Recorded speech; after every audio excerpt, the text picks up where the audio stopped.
Xfinity Mobile is a new kind of network designed to save you money while streaming your favorite music, like that 90s Jams playlist you've played 72 times today. It combines America's largest, most reliable 4G LTE with the most Wi-Fi hotspots. Get up to 5 lines of unlimited nationwide talk and text included with your Xfinity Internet at no extra cost. All you pay for is data. Visit an Xfinity store or click now to see how much you can save with Xfinity Mobile. Restrictions apply. Requires Xfinity Internet service. Equipment, taxes, fees, and other charges extra. Limited to 2 lines pending Internet activation. Blog Talk Radio.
In 2018. This is Damn You Hollywood. I'm Robert Winfree. I'd like to thank you all for being here. While Mark and I enter into round 693 of our scheduled 12 million round bout with Blog Talk Radio. And damn if we're not, I'm pretty sure we're on the losing end of things, all things considered, but we're scrappy in our corner, refusing to throw in the towel because, boy, aren't we just showing warrior spirit. Yeah, I'm a little perturbed. Anyway, tonight Mark and I will be tackling the first really major release of the year. We have Black Panther, I believe this is the last Marvel movie before Infinity War. I'm not completely sure on the date of Ant-Man and the Wasp versus Thanos' arrival, but I believe that one's in. I believe Infinity War is coming up in the next couple of months, and I think Ant-Man and the Wasp is later in the year. But Mark and I will go over the schedule more towards the end of the show because it went through some changes since we all last got together at the tail end of 2017 because studios can't seem to get their stuff together. So we'll go over that, but before we get too much further into this, let me bring Mark on as he's battered and bloody from another round of trying to intervene between Blog Talk and Skype because, boy, those two fight like I don't even have an appropriate adjective. I don't have an appropriate metaphor. Like, they just hate each other with a burning passion. One of them's going to murder the other in their sleep in a murder-suicide thing. It's that kind of relationship. Anyway, Mark, how you doing? When I left my first wife, I knew that the marriage was over. I was like, you know what? If I don't leave the relationship soon, one of us is going to end up in a real bad way. Probably me, probably both of us to one degree or another, just differently. We were both not going to be in a good place. And I said, okay, you know, when it gets to that point, it's time to go. And I can't think of a better metaphor for how I feel about Blog Talk Radio. After almost 12 years of being in a relationship with this system, I have reached my breaking point. I have finally found the courage to say, this isn't getting any better. You won't change. I can't change you. I need to go where I'm going to be happy, and I need to let you be. I mean, tonight, the last couple of shows, we've had issues where the Direct Connect suddenly failed because their entire server went down. Tonight, I can't even dial in on a terrestrial phone using the guest number. Oh, sorry, I can do that. I'm on my cell phone. What I can't do is dial in through Skype. What was happening was I couldn't hear the podcast. You could hear me, but I couldn't hear the soundboard. I couldn't hear Robert. And this is in a long line of incessant failures on behalf of Blog Talk Radio that they have no interest in fixing. And they send me emails. Most of the emails say, hey, have you upgraded your package lately? You could do longer shows. Hey, I would love to do longer shows with a system that works. But the other emails I get are you sure it's not something on your end? Nope, because nothing's changed on my end. God damn it. So anyway, this is probably going to be the last Damn You Hollywood we do on Blog Talk Radio. The next time you hear the dulcet tones of Robert Winfree and Mark Radulich together discussing the loves and hates of the movie industry, it will be on Spreaker. I'm 99.9% sure that that's the case. So this is kind of our Damn You Hollywood, Goodbye to You Blog Talk Radio show. How do you feel about that, Rob? How do you feel about after all these years of doing Damn You Hollywood on Blog Talk Radio that this might be the last hurrah? I hate change. It frightens me.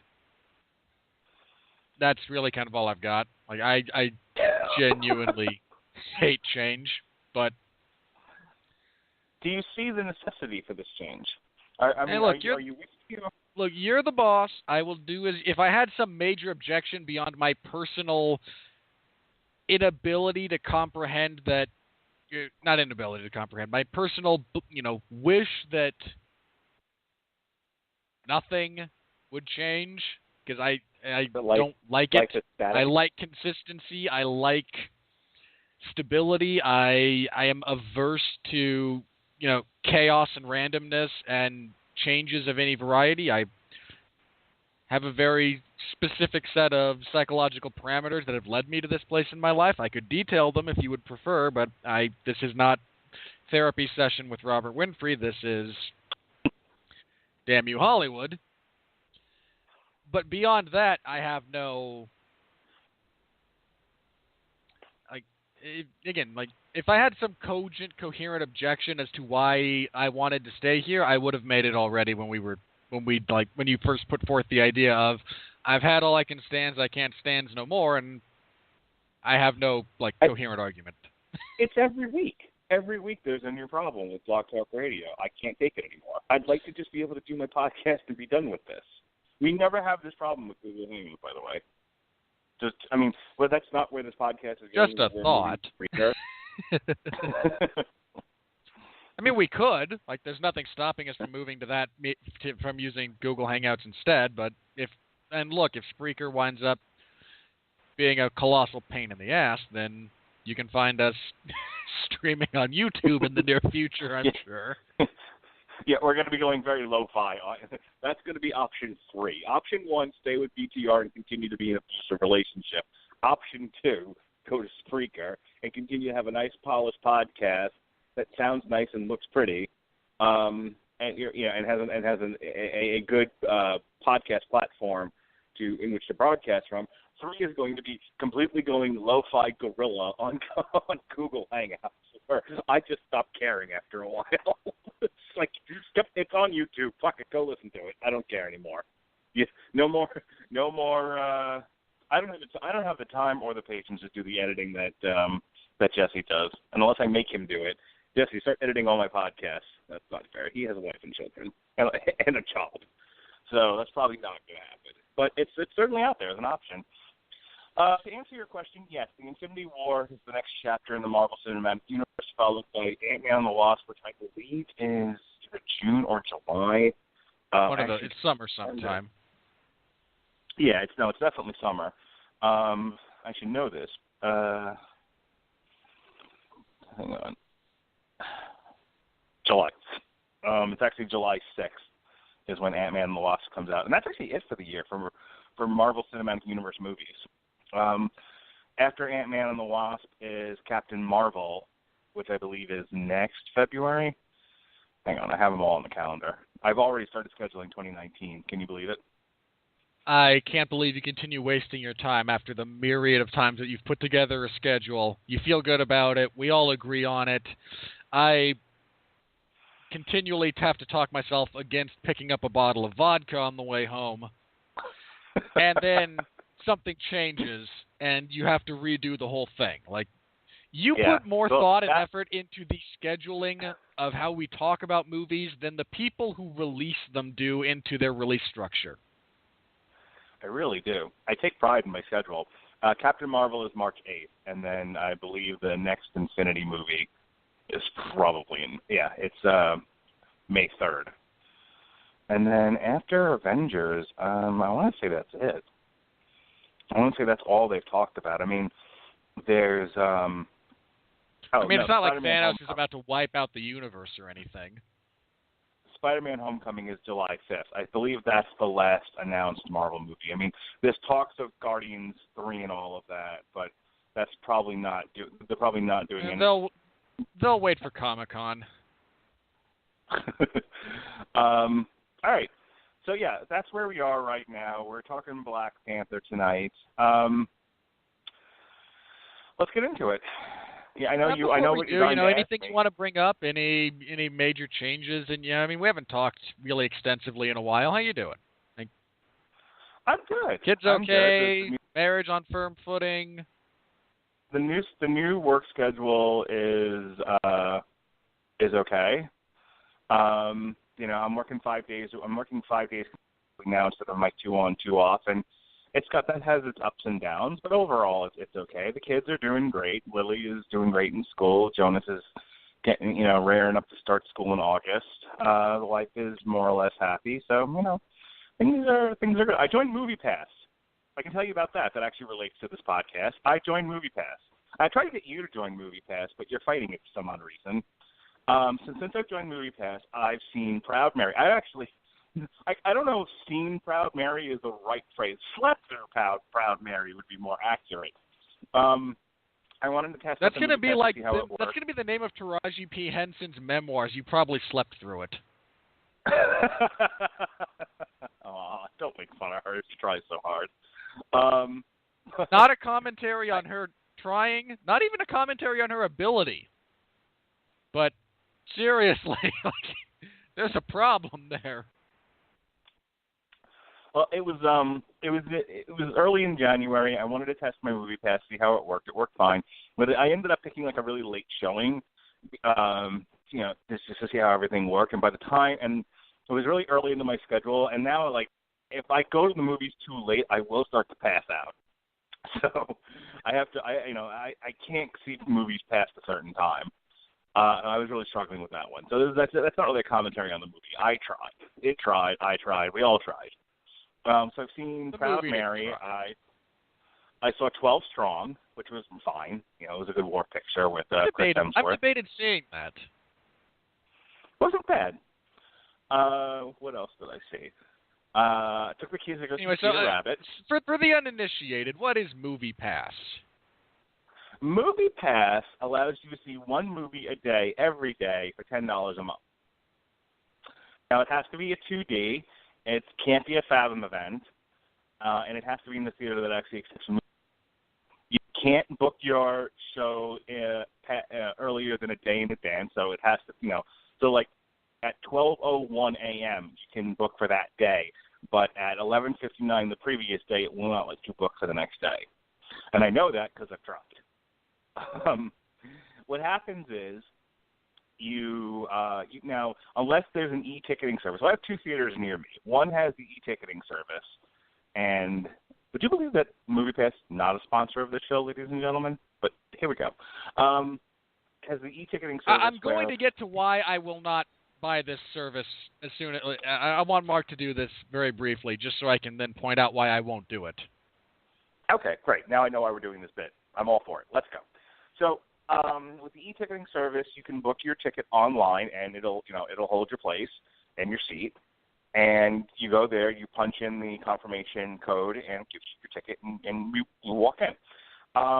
With the non-e-ticketing services, you actually have to be within 100 feet of the theater and check in. It gives you a code, rinse, repeat. So that's the difference. So like with one of the theaters, I have to kind of go first thing in the morning, drive over there, get my ticket, and then go to work. With the other one, I could just do everything from my phone, and it'll be waiting for me when I show up at like 8 o'clock at night. So real quick, because I want to tell you all the movies I saw. So I saw Proud Mary. I saw 12 Strong. What else did I see? I saw Peter Rabbit with the kids. I took the kids to go see Black Panther, which I saw twice, which we'll eventually get to talking about. I went with a girl who is not my wife to go see 50 Shades Freed. How do you like that? Look, what you do in your personal life is, I ask because I'm told this is how people are supposed to interact. Oh, really, Robert from another planet? This is what you've learned about human existence? It only took 30 years, but yeah.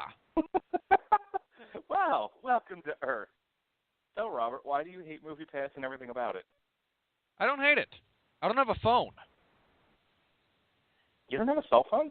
I do not own a cell phone. Really? You're the only man on Earth? Because I'm not the only man on Earth, but I am one of the, but no, yeah. Do not I know own a cell heroin phone. addicts and homeless. I know heroin addicts and homeless people who have phones. How the hell do you not have a phone? I don't want to pay a service anything so that other people can bother me whenever they want, which is literally the only function a cell phone would have for me. That's an interesting That's all idea. they are. Okay. That is all they are. They give other people the ability to break into my solitude and my comfort whenever they feel like, for no reason other than they feel like it. You are my dad. I swear to God. My dad has a cell phone, by the way, but he makes a lot of those same arguments. And this must be why I'm connected to you, because you very much remind me of my father. Do you want to talk about Black Panther now? Yeah. Now that we've discussed I'm not even a technophobe. Like, I just really don't see paying $40 a month to have the ability to talk to people when I freaking hate talking to people. Phones do other things. You're on speaker, by the way, because it's killing me that I can't remember what the other movie was I saw. It doesn't matter. It does to me, goddammit. All right. Then you satiate your temporary curiosity, and I, Tanya, that was the other one. I, Tanya was really good. I really enjoyed the shit out of that. So, wait, can I now use your access to this subscription service to actually have movies to talk about that don't suck out loud? Because that'd be nice. On the days that I'm not, well, I only go once a week, but on the days that or twice if I take my kids. But on the days that I'm not using them, sure. But you have to have a phone, or you have to do it through the website. And no. No. Now that you have this service, talk about movies that don't suck. That'd be nice. Oh, you want me to go to the movies, and you'll go separately, but I'll be using my MoviePass to go see movies that don't stink. Got it. I understand what you're saying now. I mean, yeah, I guess. That would be so nice. It would really go against the motif of Damn You Hollywood if we started talking about, We'd movies we're not damning Hollywood for. We would actually just have to come up with another show. You pitched me pigs before. What was it? Pearls Before Swine. Yeah, you pitched me Pearls Before Swine. Hey, look, if this gig on Spreaker works out, I would not be opposed to doing another show. We've still got to find weeks when I can torture you with movies that I make you see. I just know you're trying to not do more than so many shows over the course of a given week. I'm trying to not go past 3 shows, look, if you can get to the calendar before I do, and challenge declared, gauntlet dropped, you have access to the same calendar that I do. If you can get on there and you want to book stuff on a Tuesday under either because you made me or well, I've got a list. I have it. like 40 movies that I want to make you suffer. Not a joke. When you said I'm interested in potentially doing the show, and this was not just unique to me. There were several people that you kind of mentioned. You thought this was an interesting idea. You'd like to expand both what you'd seen and get another show out of it. I mean, again, there were a lot. It wasn't just me. Like, this was not something that just you and I talked about. When you put that out there, I grabbed a legal pad and I started writing. This is not a joke. Right. It is sitting within arm's reach from where I sit right now. I could grab it and look at it. I have a list. Okay, let me first tell you that I booked every Tuesday. Not joking about this. I have booked every single Tuesday until like September. There's a date in September when I get back from my cruise that currently has nothing on it, and then in October there's one day that doesn't have anything on it. But I think before that, yeah, it was every single Tuesday because I don't want to do 4 days a week if I can help it, and the only thing I'm willing to do is if there's like a Death Wish remake and Death with original, for on trial that I want to do, things like that. But I'm trying to even limit those. So yeah, good luck trying to find a date. But I would jump on that calendar if I were you to want to do some of these and and start booking dates out. The only reason that I might move something is if a TV show that I need to cover for TV Party ends up getting announced. Yeah, we do need to. Have you set a date for Hannibal season 2 yet? Because no. But I know you mentioned that you wanted to, but I'll have a look at the updated schedule. Here, I'll tell you when we're doing it. October 2nd. Okay, sounds good. All right. Now that you all suffered through Mark and I catching up for 30 minutes. Welcome to the Schedule Podcast, my favorite podcast of the month.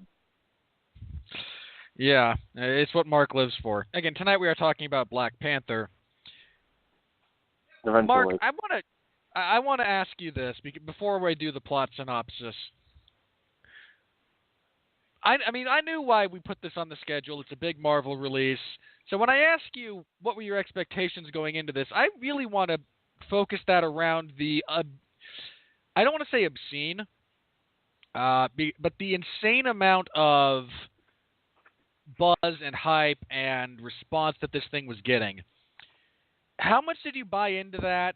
And again, did the movie live up to it, et cetera, for after we get into the craft of the film? But this thing got, over the last just 3 to 4 weeks, an insane amount of everyone must see this. This is changing the game. This is et cetera, hyperbole.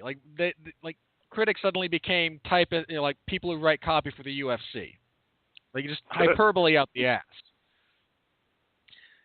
So what were you feeling like? What were you thinking going into it, knowing that it had that kind of response? Were you buying into it? Were you like me? Were you just deeply skeptical? Where was your head at as it pertained to just how much praise this was getting? I want to answer your question thusly. First of all, I was thinking about this question. I knew you were going to inevitably ask me what were my expectations. And as I sat on the toilet, which is where I do my best thinking, I said, all right, I want to answer this in a very specific way. And that is I had two expectations, neither of which were met, and that I'm very thankful for.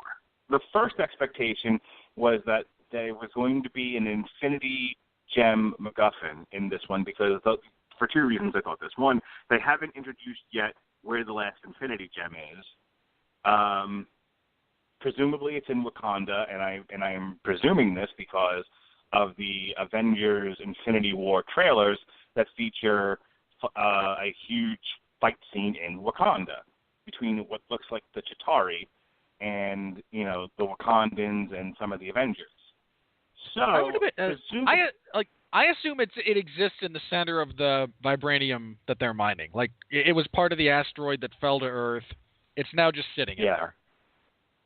That would be my thought, and whether or not they. I mean, know there are it's two there other stones on the planet. Like Thanos is coming for the Time Stone and the Mind Stone as well. Like this is not unique. This is not limited, but there does need to be a reason for the Wakandan thing.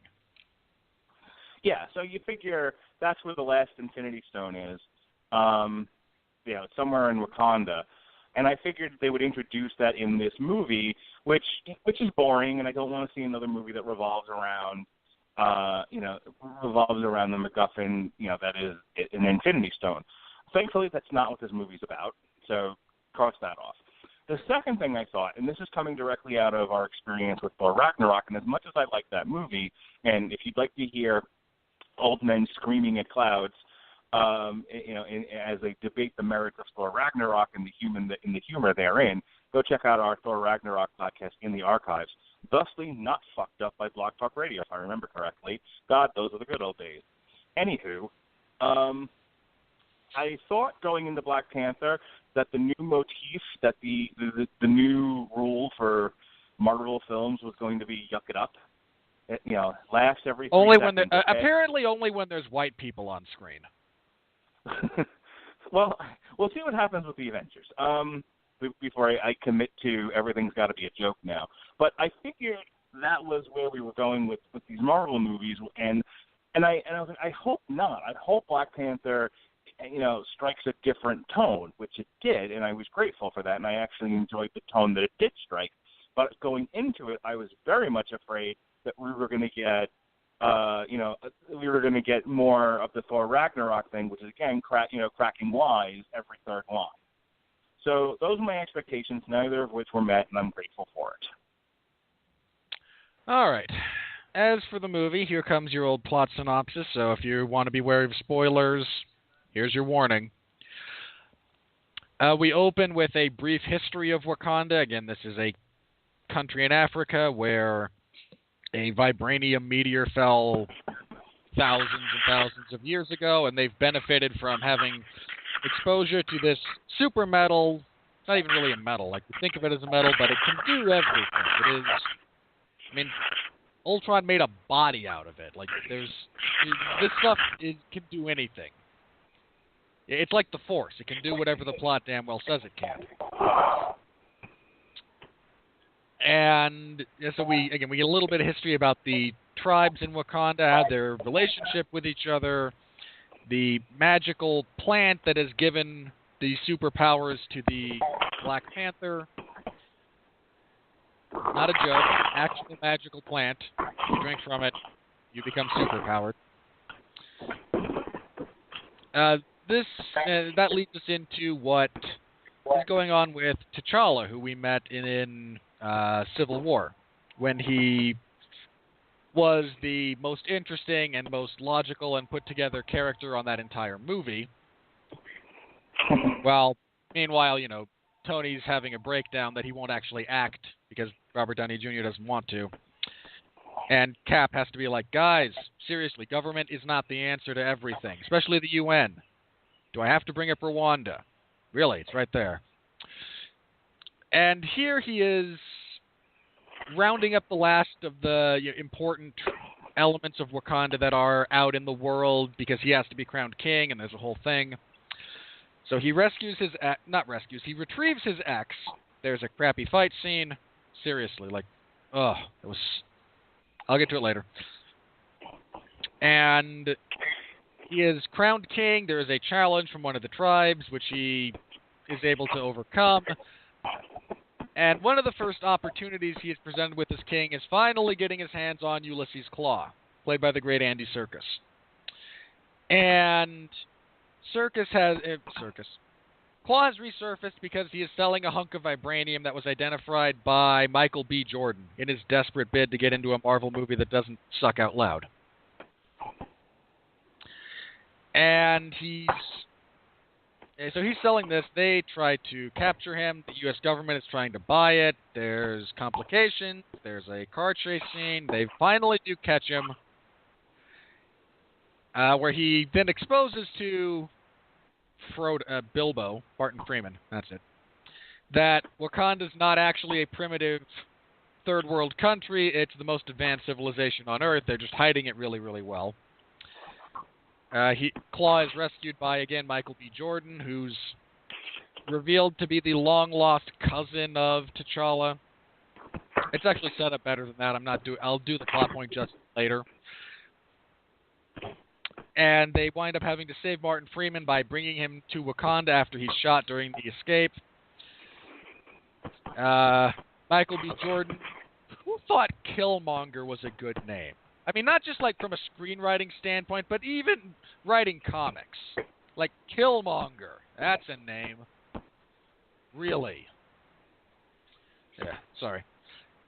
Anyway, Michael B. Jordan's Killmonger character kills Claw rather anticlimactically, drags his body.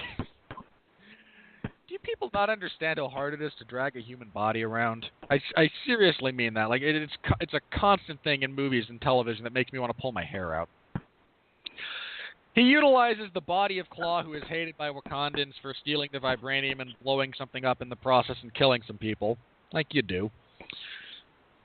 He announces that he is, again, the long-lost cousin of T'Challa and is of actual royal bloodline, and challenges him for the throne and subsequently whips his ass. Because you always have to, like, this is... never mind. I will save this for later. Defeats T'Challa, but doesn't kill him. Throws him off a waterfall, because apparently this is not an individual who has experience actually, like, killing main characters. He kills he'll run through an army of extras, but you put someone with dialogue in front of him, and he's 50-50. T'Challa's mom and his, again, ex and Martin Freeman escape. He is found by one of the slightly exiled clans of Wakanda. Michael B. Jordan's plan, now that he is king, is we're gonna burn the world down. I'm sick of the oppression of black people. I want to just watch the world burn, and now that I'm king, I can kind of do it. So we're sending out vibranium-enhanced weaponry, and we're going to destabilize every major world power, and they'll all come crawling to us because we are the technologically superior people, and the world will be a better place under our rule once we have burned down the current system. I almost don't even know what to say to that. It's just so asinine. But he's the villain. He doesn't need coherent plot points or a compelling story arc or even believable dialogue in a Marvel movie. T'Challa's not actually dead because he's the hero. He survives the fall, the waterfall dip, and then is brought back by the last of the magical plant because Michael B. Jordan orders it all burned for reasons that are only I don't know. That was really iffy. They justified it in a really weird way from where I sit, but anyway, T'Challa is reinvigorated. We get our final showdown wherein T'Challa fights Killmonger and the sort of disparate entities in Wakanda all have a fight. There's battle rhinos. I kid you not. T'Challa wins and decides to lead his people into a bright new future where instead of hiding their technology and their perspective on the world, they're going to share it and become an actual player on the world stage and let Thanos know that they exist so he can subsequently nuke them from orbit, which is what's going to happen. All right. I know there's a few points I kind of either glossed over or might have omitted, but Mark, where do you want to start with this thing? All right, number one, I'm using my Bluetooth headphones, so if I'm patchy or anything, just kind of hit me on Messenger and tell me, for God's sake, turn it off. For God's sake, turn it off. Oh, we're already there? You're really, you sound like you're talking through a walkie-talkie from 1983. Better? Yes. Okay, let me turn these off. There, turned off. Okay. Okay, where do I want to start? I want to start with anything that you feel I omitted. No. Let me first tell you what I thought of the movie. Actually, let me go back a second. I said on source material when we discussed the Black Panther comic, who is the Black Panther, I said, it's a fine movie. It's good. I was entertained. I enjoyed it. I took my kids to go see it Sunday, and I think they liked it too. Though there were a couple of really intense scenes that shook up my daughter. But she again, she doesn't do well with a lot of this stuff. Definitely. I think the one that she spoke to me about was when T'Challa takes the ride on the waterfall. Fucking Michael B. Jordan just fucking throws him off the waterfall. She's like, "Oh God, he's dead." Badly throws him off the waterfall too. Like, I mean, come on, man. I mean, whoever choreographed that, and Michael B. Jordan, or the stuntman, I assume. I don't want to throw Jordan under the bus if it's not necessarily him. But you couldn't watch one pro wrestling match? Like, that's not a difficult spot to make believable, and somehow you did it. Well, the 7-year-old thought the man was dead, so there you go. It fooled the child. And look, the guy falling from a high place is fine. Like that served its purpose, but the method that he did it, and I just kind of went, really? So here's the deal. This was a very well done Marvel movie. This is probably one of the best Marvel movies in terms of craft, and I'll lay those details out for you in a moment. It wasn't my personal favorite, but I was entertained. Here's what's good about this movie. One, let's start with the best part about it, and feel free to disagree when it's your time to. But let me give me my say here. I thought this was probably one of the best villains yet in the Marvel universe. I really feel like Killmonger may be a stupid name, but I feel like Michael B. Jordan's character had a rich-ish backstory. I thought he had a real bone to pick with Wakanda and T'Challa. He earned that chip on his shoulder. I thought the powers that he had were believable. I thought his ability to beat an unpowered T'Challa was believable. And we can debate the merits of his plan, but ultimately, he wanted to run magic guns across the world and give black people an advantage that heretofore hadn't had. Not the worst plan I've ever heard. You want to comment that it's not the best plan? That's fine, but again, I've heard worse plans. I've certainly heard more convoluted plans, and so it was nice to get. It's actually kind of nice to see a villain with a very straightforward plan based out of something, based out of something that's real. The idea that black people have been perpetually underpowered throughout history, and so here's an opportunity to turn things on their head. That was what he was looking for. And I like that idea. The internal conflicts, moving away from the villain for a moment, I like the internal conflicts of what should Wakanda be in 2018. Should it be this, city on a hill, or should it stay hidden from the world because the world's not ready for its riches and its collective mind? And does that ultimately change Wakanda if they become a city on a hill? If they reveal themselves to the world, what does that mean to that culture? I thought all of that was interesting. I thought as far as asking some philosophical questions and being more than just a straightforward action flick, this was probably the most insightful, one of the more insightful Marvel movies outside of Civil War. I mean, I griped about the ending of Civil War and some of Robert Downey Jr.'s acting choices, but I thought Civil War. Him or the director, we're not sure who's more to blame in that circumstance, but yes. Civil War asked some interesting questions, and so did Black Panther. Now, other movies don't ask very interesting questions and are just sort of, there to entertain, which is fine. Ragnarok, looking squarely at you. Yeah, that would be one of them. This was definitely one of the more political movies. We often talk about one of the things we like about some of the movies that we've seen is movies that deal with relationships. Guardians of the Galaxy Volume 2 was very much a relationships movie. I don't think it was asking very important questions as such culturally, but it was definitely about the characters and their relationships and the concepts of, specifically father and son. And then family in general.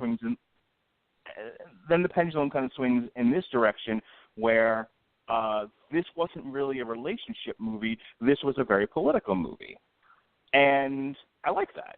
I like a little politics in my movies. It's fine, and I didn't think it was very preachy. I thought a lot of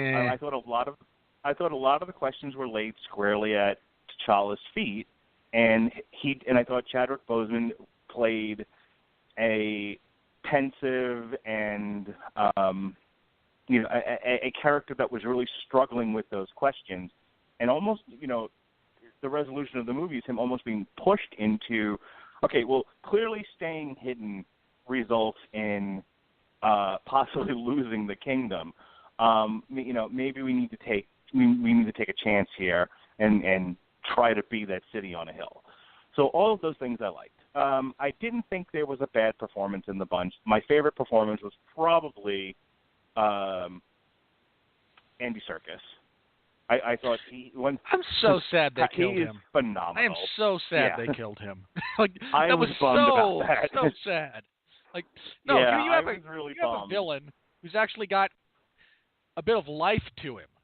And I'll address Michael B. Jordan individually because different characters, but here you got Andy Serkis, and when you got an entourage now, are you selling a mixtape? Yeah, actually there is one. There's a SoundCloud link. Oh, that whole exchange with him and Martin Freeman was probably one of the highlights of the movie for me. Just because he won't let go of his shoulder, and Martin Freeman's after a good 5 minutes, all right, that's enough. I even him as a villain, him feeling like,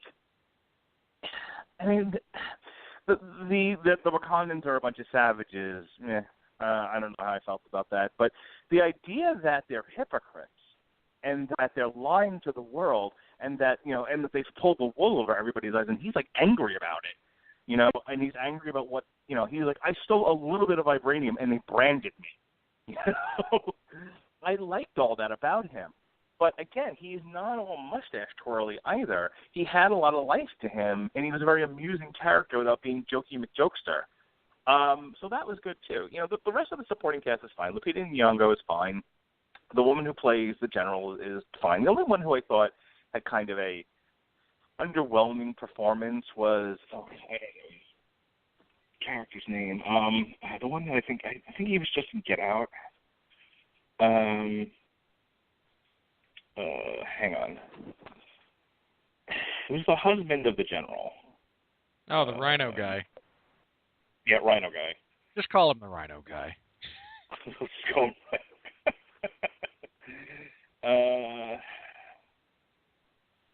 Yeah, he's not even listed in the main cast. Yeah, okay, so Rhino guy, I thought he kind of gave a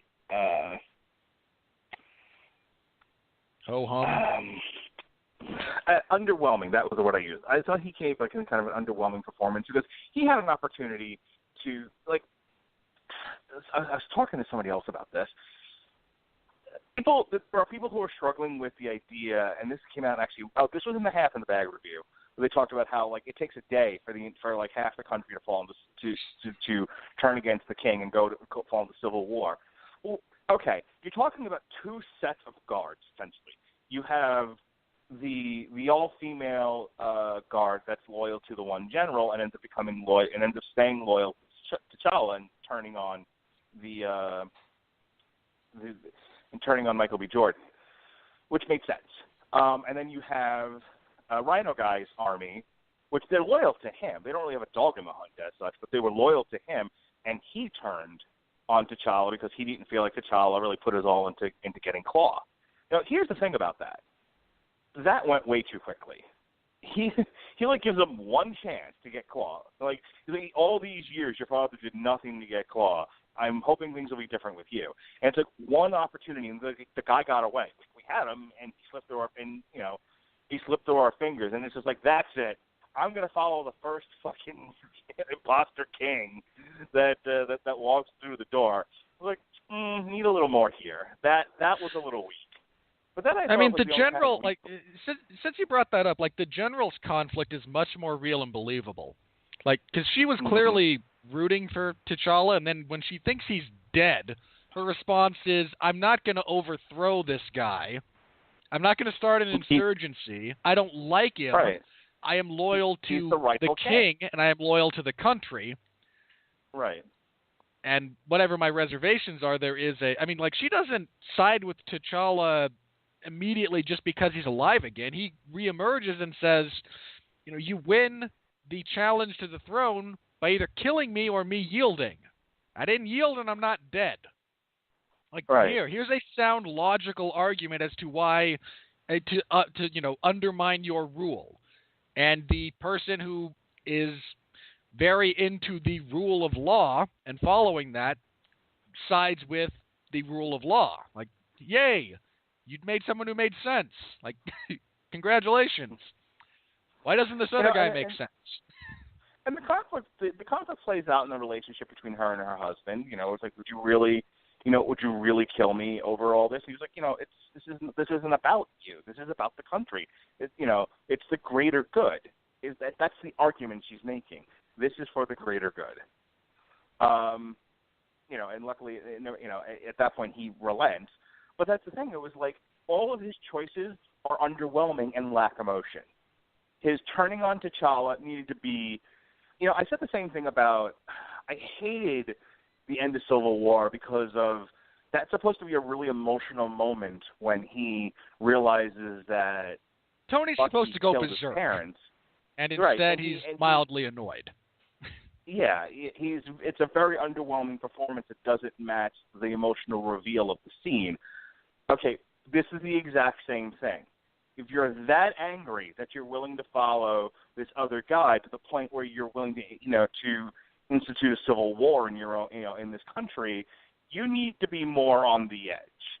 You need to be more emotional than what's being portrayed on screen. It was like he was, you know, half asleep through most of his performance. And that's really my only – I have two criticisms. That in and of itself, that his acting, that sequence, that bit of plot, anything revolving around him, I was like, I'm not really into this. But the rest of it I was fine with. I really enjoyed Manape. You know, I thought he gave a fun performance. I especially got a kick out of his, you know, his throne room when he's like, "Are you done? Are you done?" You know, it was one of those Guardians of the Galaxy moments. It was like, well, we're all standing. What a bunch of assholes we are. But the other criticism I have of the movie is the CGI. CGI look like shit. Oh. Bear in mind, you know, guys, if Mark's saying there's problems with the CGI, what do you think I'm going to say? Yeah, the CGI looked really bad. And I was like, I feel like a lot of money went into researching African cultures, you know, and a lot of money went into costuming and which looks great, by the way. In all fairness, the movie looks awesome. The physical stuff looks great. Right, but the fight sequences where there's a lot of and it's like not all the CGI look bad. The CGI fighting look like shit. And I want to echo the last thing I'm going to say about this. I'm very much torn on this particular criticism. It's one that I've heard before. It's one that I've heard a lot of professional critics make, and that is Marvel has one major problem with its villains, and that is they are mirror images of their heroes. Iron Man, Ironmonger. That's kind of fair. I hadn't thought about it before, but there's a fair amount of that. Yeah, it's literally it's the through the looking glass version of whoever their hero is.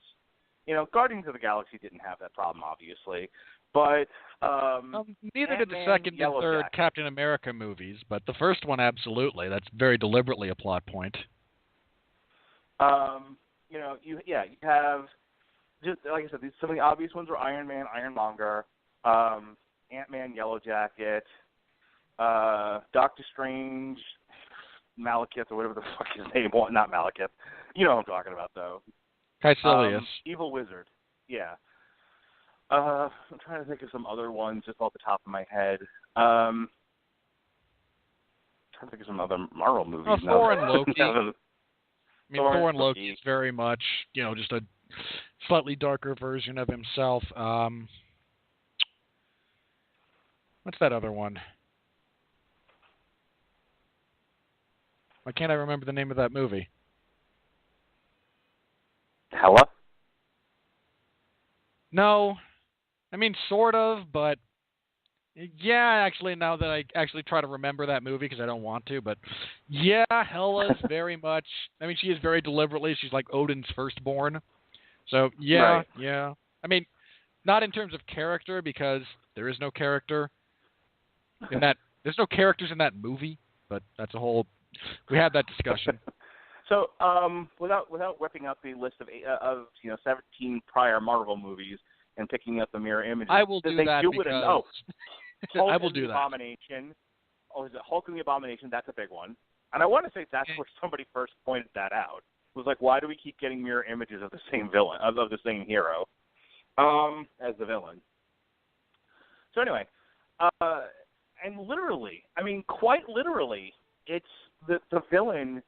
I mean, Michael B. Jordan as Killmonger was fine when he was in his like fatigues and for some odd reason, chest armor, which I don't understand. Hey, why the you chest would. armor serves a purpose at least.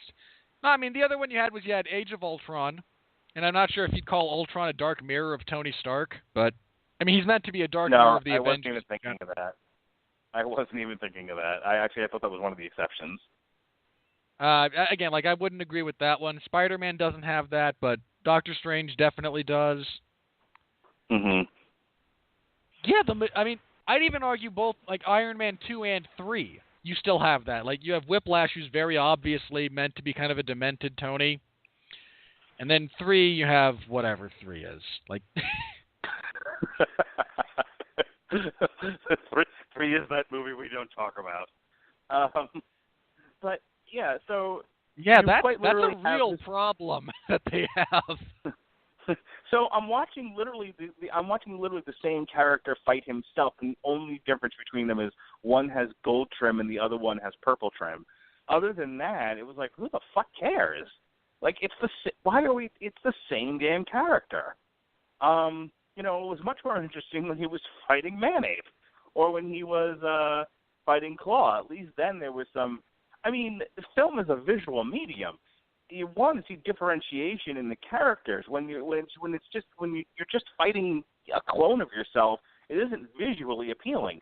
You can get away with that once in a while if you do it stylistically, but when you're doing it over and over and over again, in this movie, man, they broke it up enough to where T'Challa was fighting Rhino Guy's guards for a big part of that scene, and he doesn't really get to Killmonger until towards the end.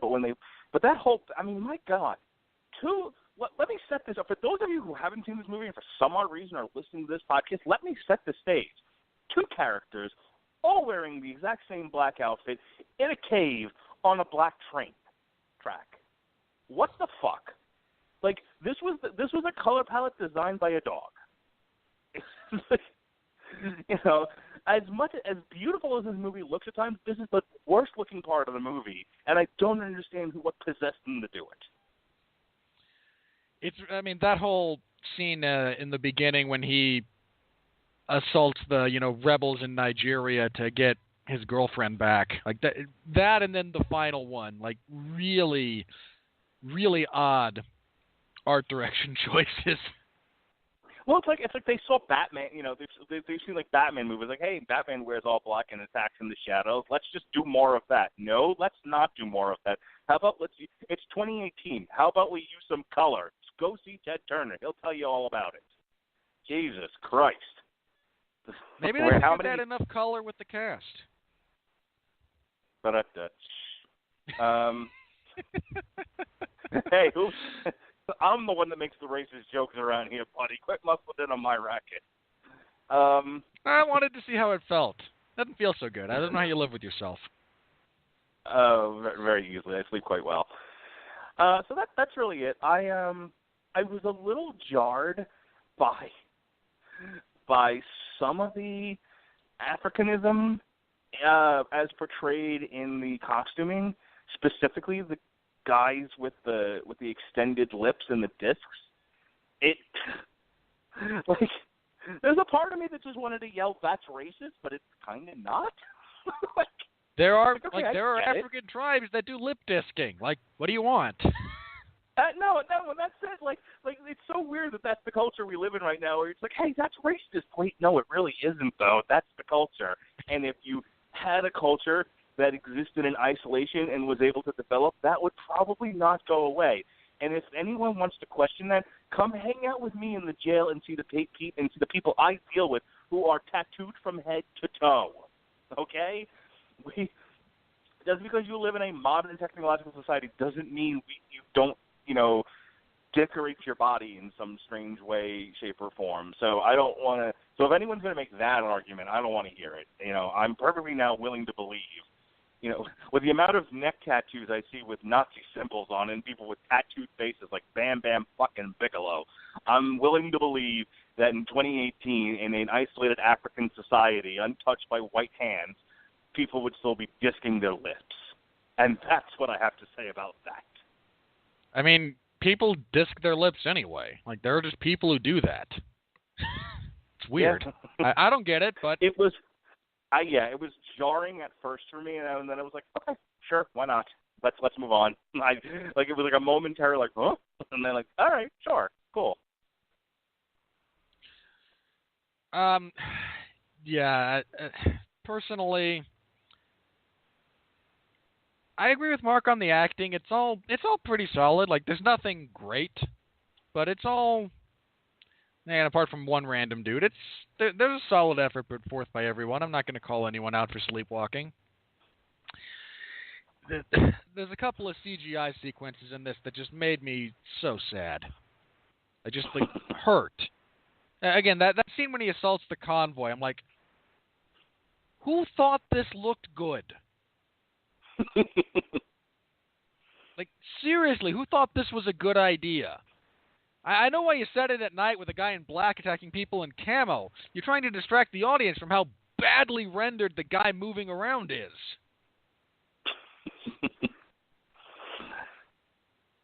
Again, there's parts of it that are just like, ow, it hurts. And then there's other parts of it that are beautiful. Like, Wakanda looks great.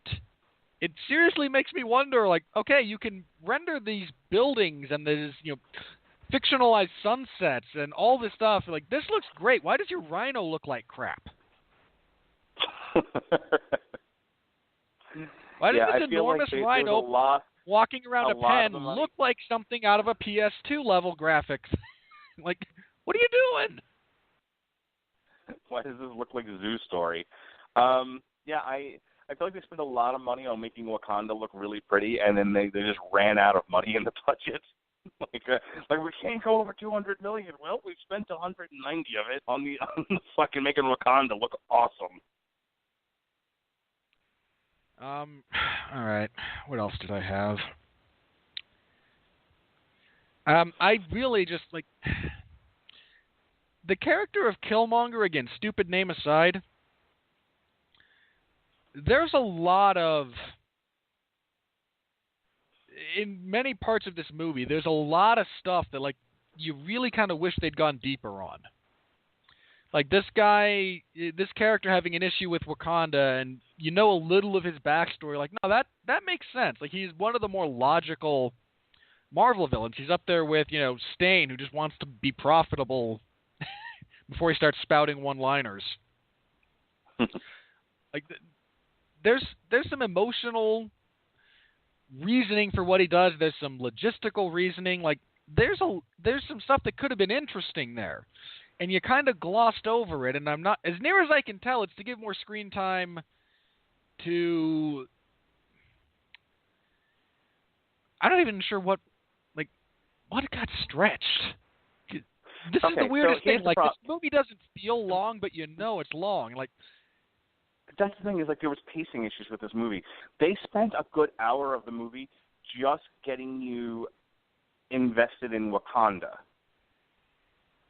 See, that's the problem. Like, they probably should have saved Killmonger for a different movie or taken Claw out. One of the two. Like, again, the guys on Half in the Bag made this point, which was they introduced Killmonger right at the beginning of the movie in London, and then you don't see him for another hour. Because in that hour, you have the Claw subplot in South Korea, and you have the establishing of Wakanda and all of its cultural elements, up to and including the ceremonial fight, which goes on forever. So, like, they needed to, something had to go. And I think that was kind of the problem with this movie also, was it tried to do a little too much, and in doing so, it gave short shrift to the best part of the movie, which is the villain. I also think I can't believe I've mentioned this before. I really liked Chadwick Boseman here.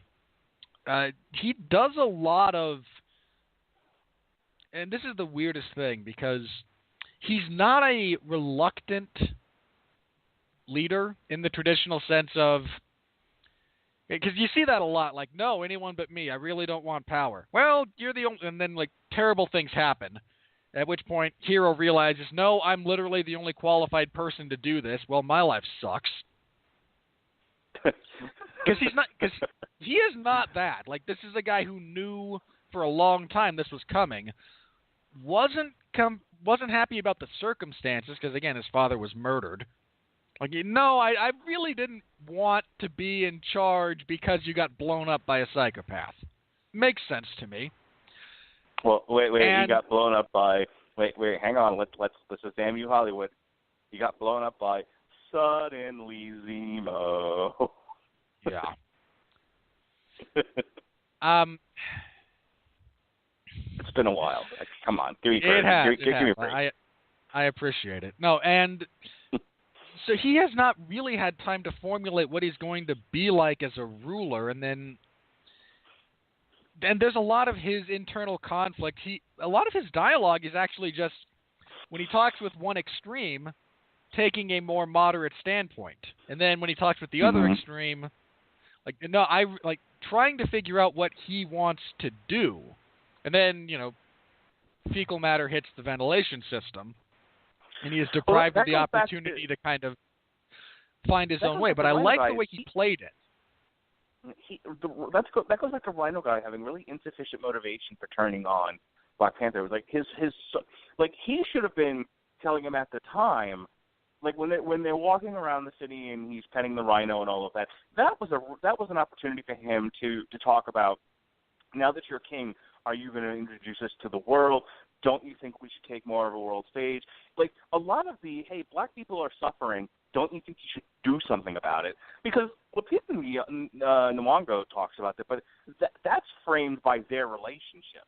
It's, hey, stay, be my queen. I can't. Black people are suffering. I need to go help them. And you could be helping them too. It's like, Wakanda. And that's not what we do. He should have been saying it too.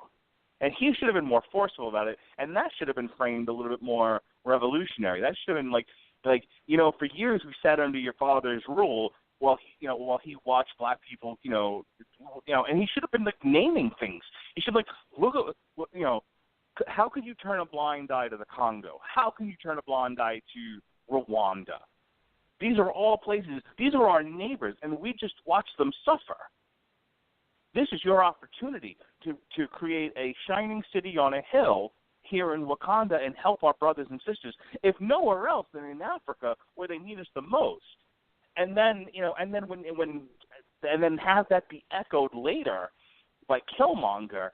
Then you have sufficient motivation for him to say, you know what, fuck T'Challa.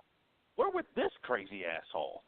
And then there's a reason for them to do all the fighting. Like I said, a lot of it got rushed, and it was almost as if someone may have pitched that idea in a writing room, and there's a producer or Kevin Feige or somebody going, nah, let's not get too political. It's a movie about a fake country, in the middle of Africa. Okay, it's a myth. We're doing a myth here.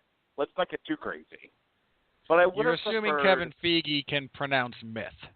I'm not giving him that much credit.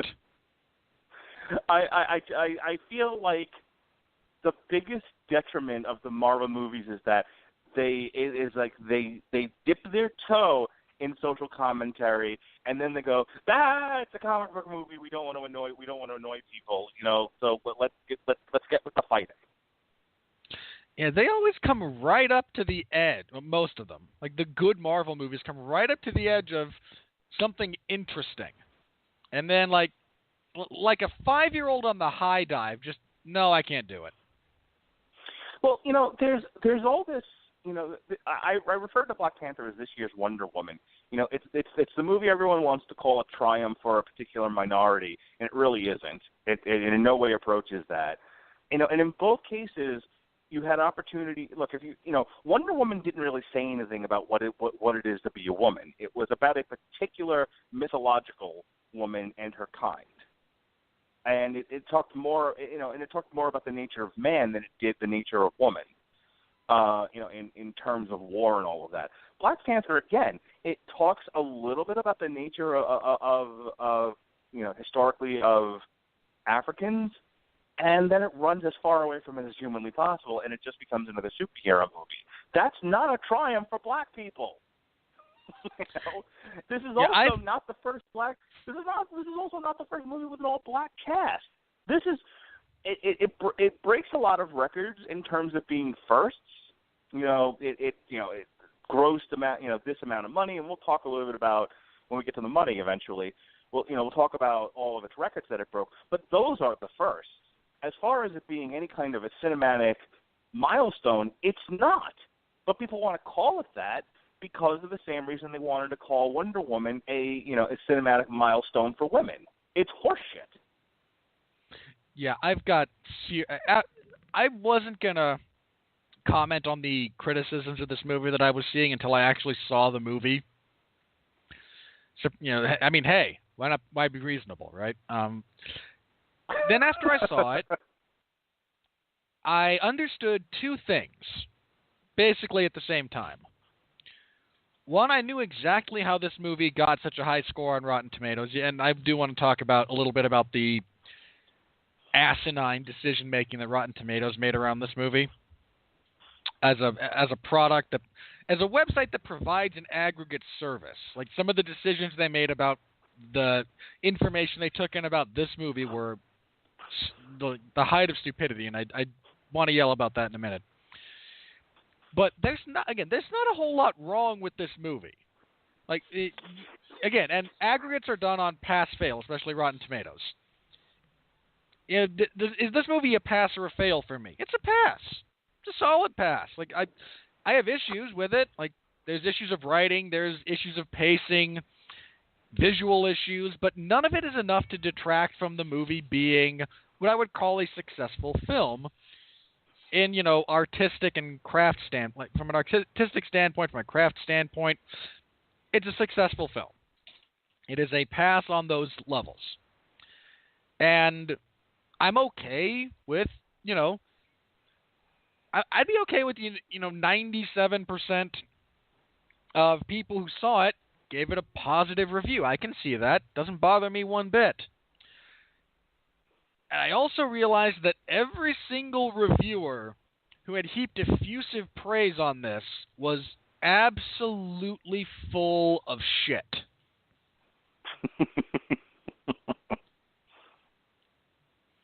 And I realized those two things at the same time. I have serious issues with the criticism surrounding this movie, much as I did for different reasons. Much as I did with Ghostbusters or Wonder Woman. And I'll save it for when we actually get to the critical analysis. Okay, was there anything else we want to talk about this on the, kind of the craft side of things before we move on to the money? Or have you kind of had your fill of this?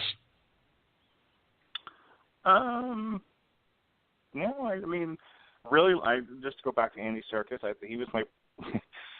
Well, Michael B. Jordan was the best part of the movie. My personal favorite was Andy Serkis.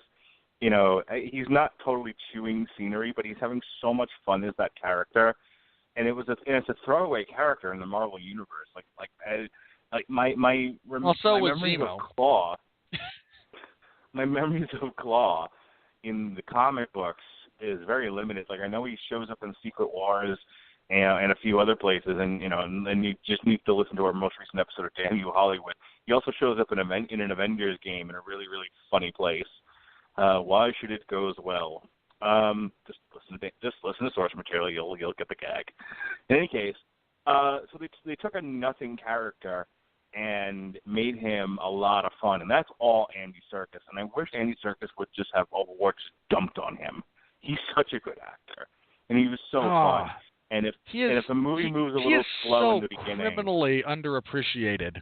Yeah, if you're going to accuse the beginning of the first hour or so of the movie of moving a little too slow, his part of it really picks things up. Just the whole way through. As far as I think my favorite action sequence, it's probably the car chase. I thought the car chase was fun. I really like the idea of the virtual car.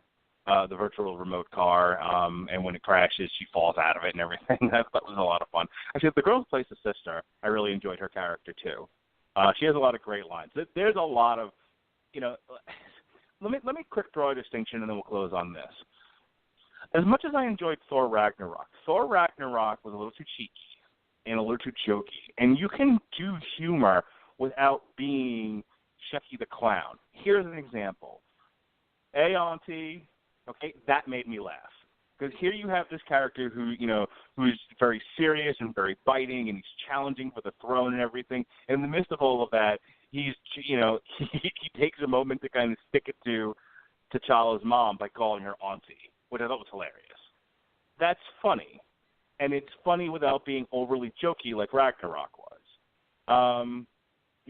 When they bring Martin Freeman, who's also really good in this, a little underplayed, but still pretty good. But when he's got the shrapnel in his spine or bullet or whatever, and they bring him to her lab, she's like, "Oh, great, another broken white boy to fix." I laughed at that. I thought that was funny. It was, and I thought it was very true to the way that character might react. There was a couple of, again, Man-Ape when they're in his throne room. Are you done yet? Are you done? I thought it broke the tension rather well in that scene. I thought that was fun. And again, there were humorous parts of the movie without it being overly jokey or overdone. And I wish that going forward, Marvel would do more Black Panther jokes and less Ragnarok jokes. Hey, I mean, it's almost like you had, a director or a director team, I believe in this case, I can't remember which, that had a cohesive vision and knew how to properly integrate humorous elements with a story. Because again, that's what made Guardians so good. Like, everyone remembers the humor, but again, they don't focus on why it works. A lot of people didn't pay attention to the emotional core of the story and how the humor interplayed with it. Instead, more jokes. Like, Thor Ragnarok is the more dinosaurs of the MCU. All right, folks. I think that just about does it for the review proper. So here we go with part 2 of our review.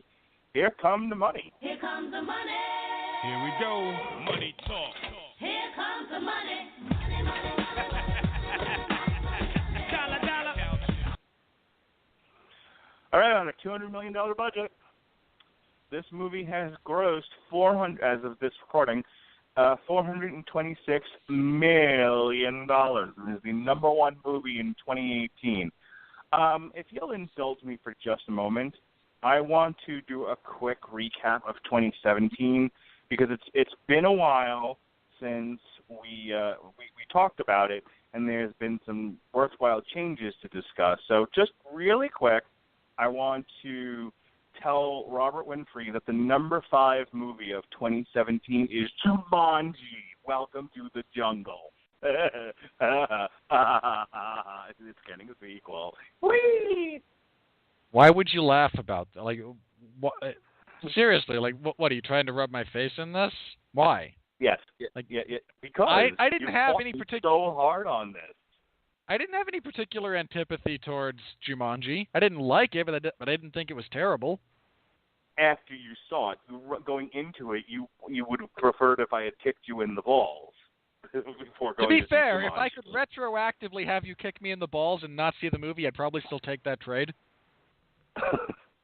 So I just want to show you I want to show you some of the highlights of the top 20 in 2017 right now. The number 1 movie of last year was, and this should be a surprise to absolutely nobody, Star Wars: The Last Jedi with $1.3 billion worldwide, and that's despite getting a poor showing in China. Not as good as The Force Awakens. It didn't quite make $2 billion, but, such is life.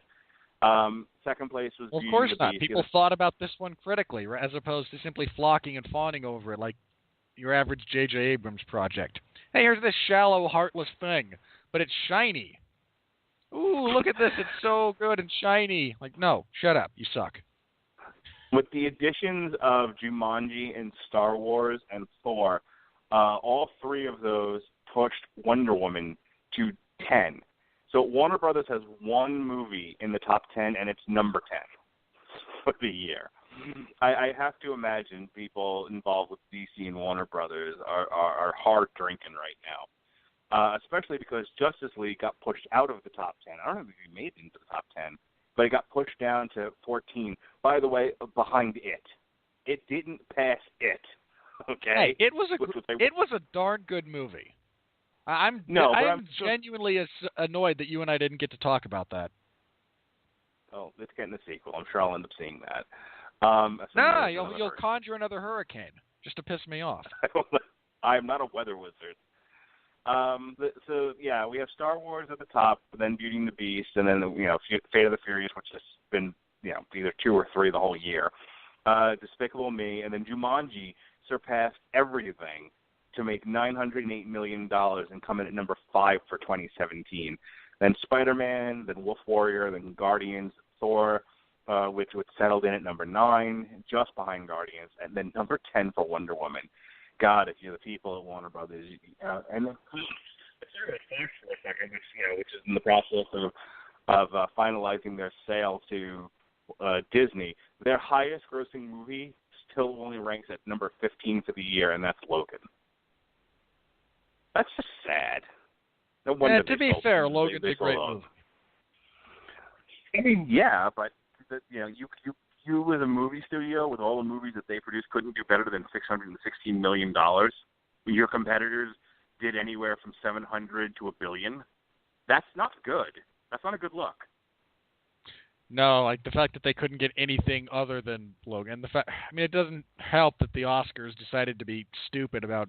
I mean, seriously, could you not nominate either Hugh Jackman or Patrick Stewart for their acting in that movie? Because I looked at the list of nominees from this year, and I can find at least one on each list that should be replaced.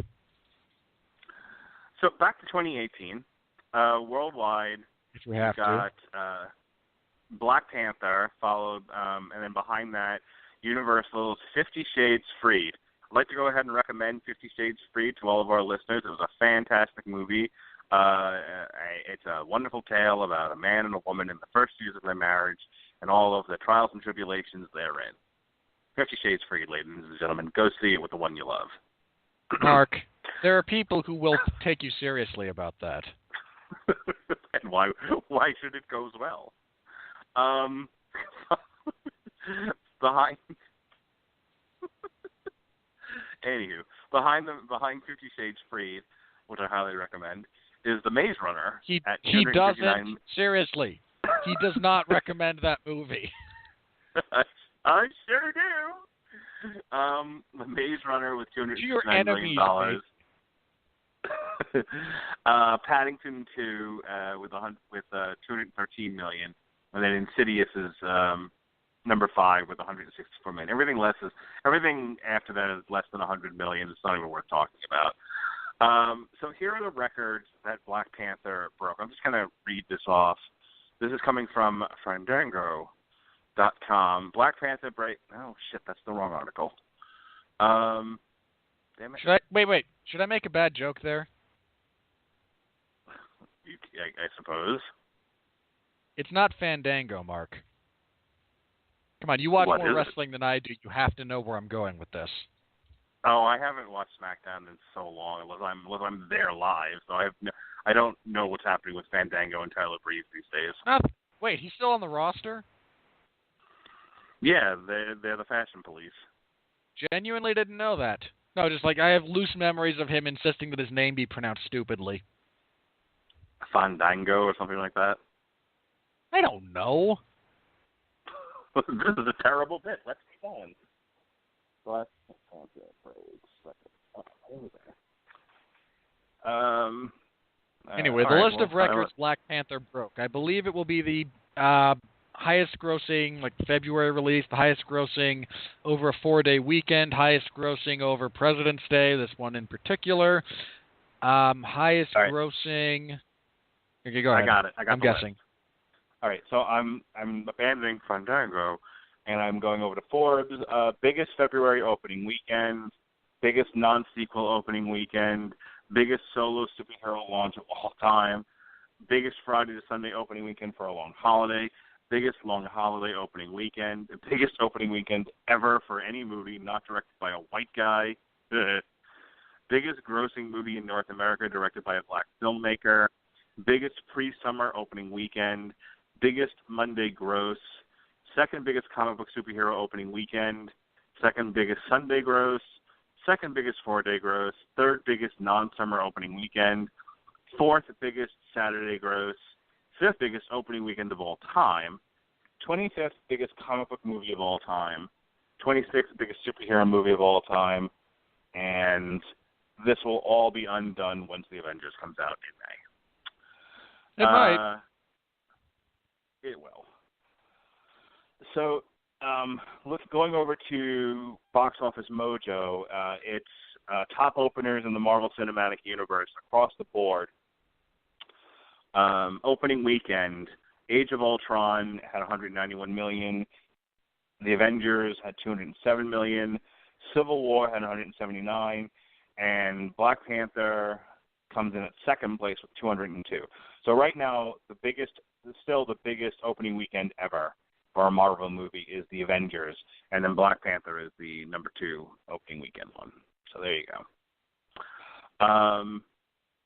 So, look, and let me speak to this 1 second, because again, it's like this is a huge triumph for black folks, blah, blah, blah, yakety schmackety. Well, slow down. More credit should be given to the fact that this is the 18th movie in a huge franchise. And, let's compare this now to the DC Cinematic Universe, where there's diminishing returns with each movie because the movies have been crap. The Marvel movies, by and large, are successful and enjoyable for people, and so more people are going to come out and see them. Some of them being crap. And so more people are going to come out and see them with each progressive movie, for the most part. Sure, you have, in there you have movies that are more successful than others, but I mean, when you think about the cultural lexicon, what are more people going to go out and see? A movie about a black superhero or an old white guy in a cape that does magic? Well, in 2018 or in 2016 when Doctor Strange came out, I'm not surprised that there were movements of people. There were black actors buying out entire showings, for black kids to go see. I'm not surprised this caught fire the way that it did. That's not to take anything away from its craft. We've already discussed it. It's good. It's good. But I mean, if you pitch, hey, which do you think will bring in more people, black superhero or white magician? Yeah, I'm going to go ahead and say black. In 2018, I'm going to go ahead and say black superhero. That's certainly going to get more attention. Because if you say white magician, the next question is going to be which one. Who are you talking about? Which guy? So, and of course I'm talking about Doctor Strange here, which is fine. Doctor Strange made money, but, is it the cultural phenomenon Black Panther was? No, but it was never meant to be. I mean, since you brought it up, those two movies are of roughly the same quality. Like the biggest determining anything different you feel about them, it has nothing to do with the overall craft of the film, by and large. Well, the CGI was much better in Doctor Strange. Oh, significantly. But Doctor Strange also had a much... its villain, while great in terms of idea behind villain, was much less interesting on screen. Yeah. And I say that as a guy who was not exactly blown away by Michael B. Jordan in this film. So. Yeah, I don't recall you being a huge fan of his, which is going to be real fun when we discuss Creed 2 later this year. Yeah, we might. You might discuss Creed 2 later this year. So in terms of what comes next... I haven't even seen Creed, actually. I don't want to. Great. Next week, we get a break here before we rush right into March, where we're going almost every week for a while. But next week in the theater, there's Annihilation, which is your sci-fi movie with what's her face, Padme. There's something called Every Day, which is an Orion Pictures movie. It's a drama, and then the movie I'm going to go see with my movie pass, Game Night, which is an action comedy. Oh, and I then hate you. From I hate you for and then, going to see that. I don't care what circumstances you have. Like, how dare you go watch that movie? Well, I wouldn't have if I didn't have a movie pass, but I have a movie pass. I'm going to go see it. In March, we're going to be reviewing Death Wish, and this is the order in which they'll be coming out. Death Wish, which is a remake of the old Charles Terrible Bronson remake. movie. Terrible. A Wrinkle in Time, Boo. the Disney movie. A Tomb Raider, which is a reboot of the original Tomb Raider movies with what's-her-face. But the original or this one? The originals were with Angelina Jolie. This is Alicia Vikander. Yeah, I said this is a remake or a reboot of the old Tomb Raider movies. Then we have Pacific Rim Uprising, which is the sequel to Pacific Rim. And then finally... Still the best Transformers movie by a significant margin. March 28th, we end our run in March of Damn You Hollywood with Ready Player One. So that's what we got going on. I'm not sure how I feel about that. I'm sure it'll be fine. I mean, there's so much bad CGI in just the trailer for that movie, but it's also deliberate. Like, they deliberately have a point of delineation visually between the Oasis and the real world. And I almost have to applaud, like, the ingenuity to have, okay, this looks weird, kind of crappy at times, but so's your internet connection. Like, I can't fault your logic, and I hate you for it. Robert Winfree, I have a question for you. Is it about the caloric value of the processed human cadaver? You know, you're supposed to say, what's your question? I am? All right. What's your question? Yeah. Are you ready? No! God! No! God, please, no! No! No! No! Hey, that came out nice. It did. You can thank Jesse Starcher for that. He's been dying for me to play that for you. All right. Thanks, now, Jesse. Did a good job. I applaud your editing skills. They're much better than mine. If you haven't, oh my God! If you haven't heard our show before, this is the part of the show it's where almost we like I'm read doing the something intentionally, isn't it? Go to hell. Go ahead. If you haven't heard our show before, this is the part of the show where we read the rotten tomatoes. I mean, for the most part, we read the rotten ones. Occasionally, I read the fresh ones because those are equally hilariously bad.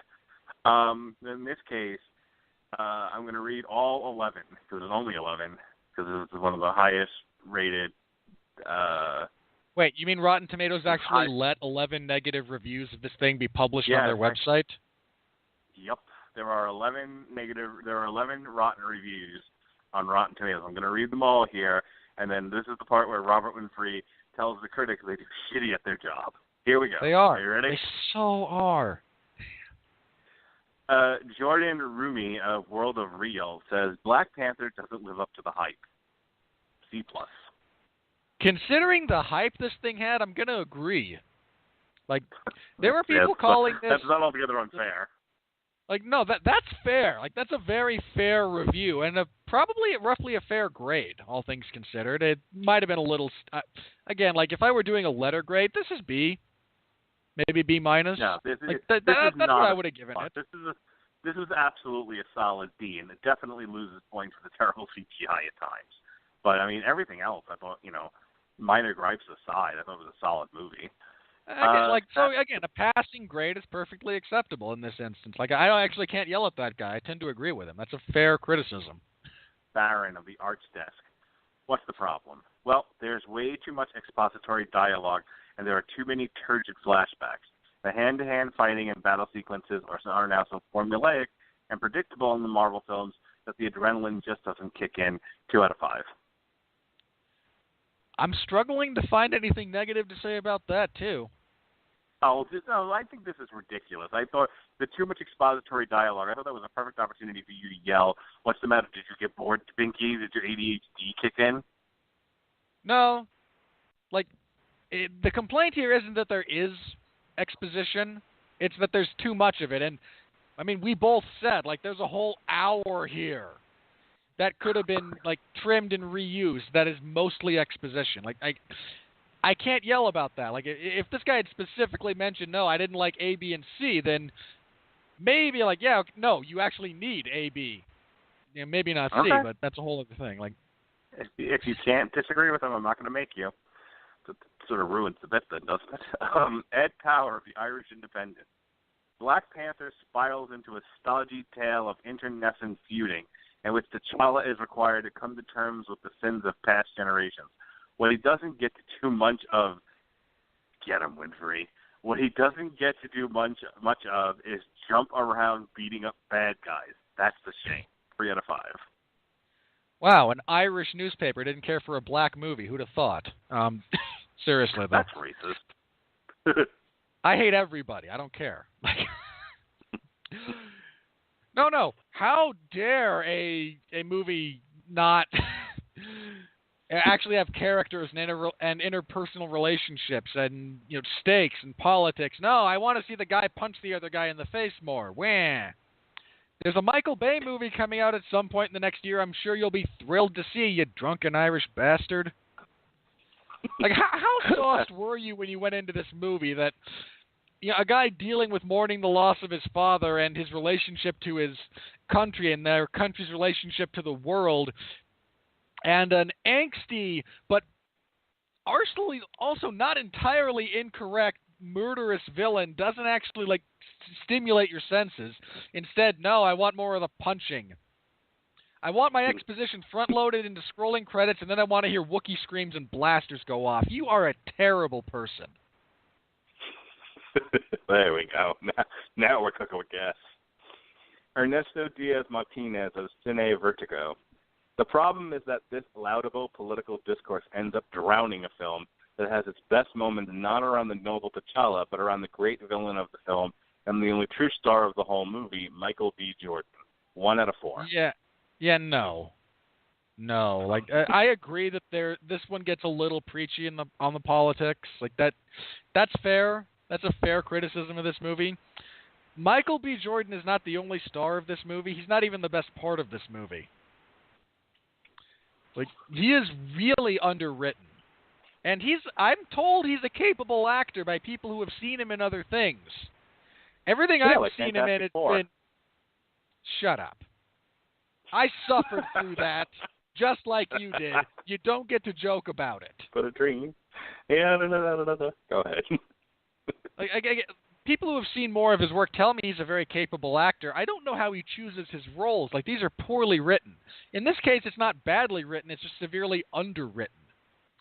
I really wanted more of his character. But when he died, I kind of went, good. I won't have to worry about this in the future. This is a good, I want more, heroes murdering villains. This is a good thing for me. I'd be happy if more villains actually murdered people. But it's a Marvel movie, so no, vague explosions and talk of people dying, but nah, carnage, blood, nah. T'Challa gets impaled on his shoulder.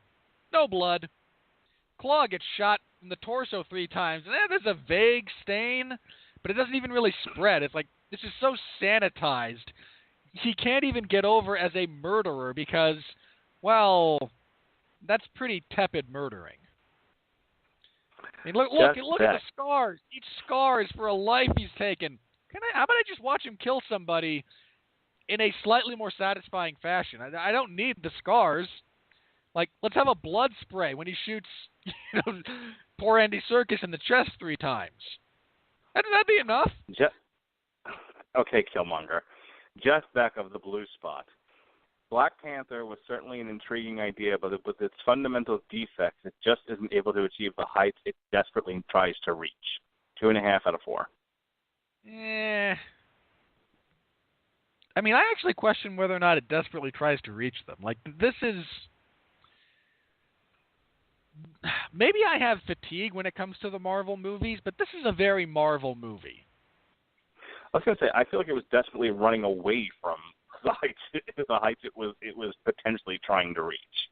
Like, again, I really feel like there was a concerted effort to try to say something about the plight of black people throughout the world, and there were people in the room going, yeah, this is a fucking comic book movie. Calm the fuck down.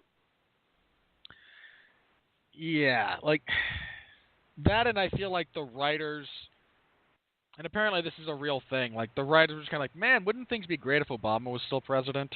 Let's write like that. I mean, like, the guy who wrote, and Mark, you actually might remember this, the guy who was principally responsible for writing the television movie, I believe, The Day After Tomorrow, not the Dennis Quaid movie, the television movie, I believe it's that Day After Tomorrow or The Day After, I can't remember which one, forgive me, was a made-for-television movie. John Lithgow features prominently in it, as does, I want to say David Alan Grier, but I could be mistaken. No, it's not David Alan Grier. Anyway, it's all about, like, nuclear weapons actually being detonated and the horrible things that come about because of it. It's behind only the British, not period piece, but there's a BBC fictionalized thing called Strings that's about post-nuclear life, and it's the most depressing thing in the world. Like, the list of depressing movies I would rather watch than that again includes American History X and Requiem for a Dream. Like, seriously. And, like, it's that depressing, and The Day After is in that same vein. It's, again, an American one. The guy who wrote it very specifically has said, I wrote that to try and get people not to reelect Ronald Reagan. Not a joke. Right. Serious, like, so, like the writing there, like, and I agree that, you know, there's a lot that could have been done with this movie that it doesn't really get into. And, yeah, that critic just, like, no. You really have to understand the intent before you want to criticize whether or not it is running away from or failing to achieve goals, because they're two very different things. Phil Villarreal of ABC Tucson has more in common with the second-tier Marvel tales on Netflix, 2.5 out of 4. Yeah, no. Like, really, no. Have you not seen some of the Netflix stuff? Like, no, he would have shot Andy Serkis in the head, and we wouldn't have, the camera wouldn't have cut. Like, that would have been that would have been a single shot of Andy Serkis' brains being blown out the back of his skull. Movie would have been better for it, actually, but like, I'm not entirely sure how this guy has reached that conclusion, even. Like, what do you mean this has more in common with, you know, the sometimes ponderous Netflix shows? Like, how is this and Luke Cage all that similar? And if you say black people, I'm going to smack you, because that's really not. No, if that's all you've got. No, I actually said on source material that if you're looking for, first of all, I don't think this movie speaks at all to the black cultural experience, at least in America. It really doesn't speak to it in Africa either. You're talking about Wakanda is an idealized mythological place. It's Asgard for black people. It's you know, it doesn't speak to the realism of the black experience. If you're looking for the realism of the black experience in America, that's Luke Cage. That, I said this on source material, it bears repeating. That was a show in the midst of the perceived crisis of cops shooting black kids in hoodies on the street about a Marvel hero who is bulletproof and wears a hoodie. And is black. And is black. Okay, so if you're looking for a folk hero for black people to talk, that speaks to the black cultural experience, that's the show. This fictionalized, mythological, idealized African nation that doesn't really exist and never existed, with it, with its warrior king, is a nice fantasy. I mean, Pat and Gavin referred to Black Panther as Thor with black people, and at first I was really jarred by that description, but I can kind of see it now. I don't agree with every conclusion that those two made with regards to Thor with black people, but there's some similarities that are more than surface deep. Like there's a bit of substance to that point. Well, I was going to say, if you want to if you want to go ahead and say Black Panther was Thor for black, for black folks, in the sense that T'Challa is a black Thor, he's an idealized, godlike mythological figure, something to aspire to. Sure, okay, I'll buy that. But again, it's all myths. There is no T'Challa out there as such. That is, when we talk about myths and gods, these are supposed to be idealized versions of ourselves, of our cultures. So that's where I'm coming from, with that idea. Whereas, Luke Cage, outside of being bulletproof, is a believable, realistic character. T'Challa isn't. That's not a real thing. So anyway, did you want to speak to that at all, or can we move on? No, I mean, look, this guy's comparing two things that are, in many respects, not comparable. Like, the Marvel Cinematic Universe that exists in the films and the Marvel Cinematic Universe that exists with Daredevil beating people into comas and Frank Castle violently murdering people with a sledgehammer, they're supposed to be in the same place, but there is no attempt made by anyone running either group to actually make it feel, apart from bits of dialogue, like they're kind of the same.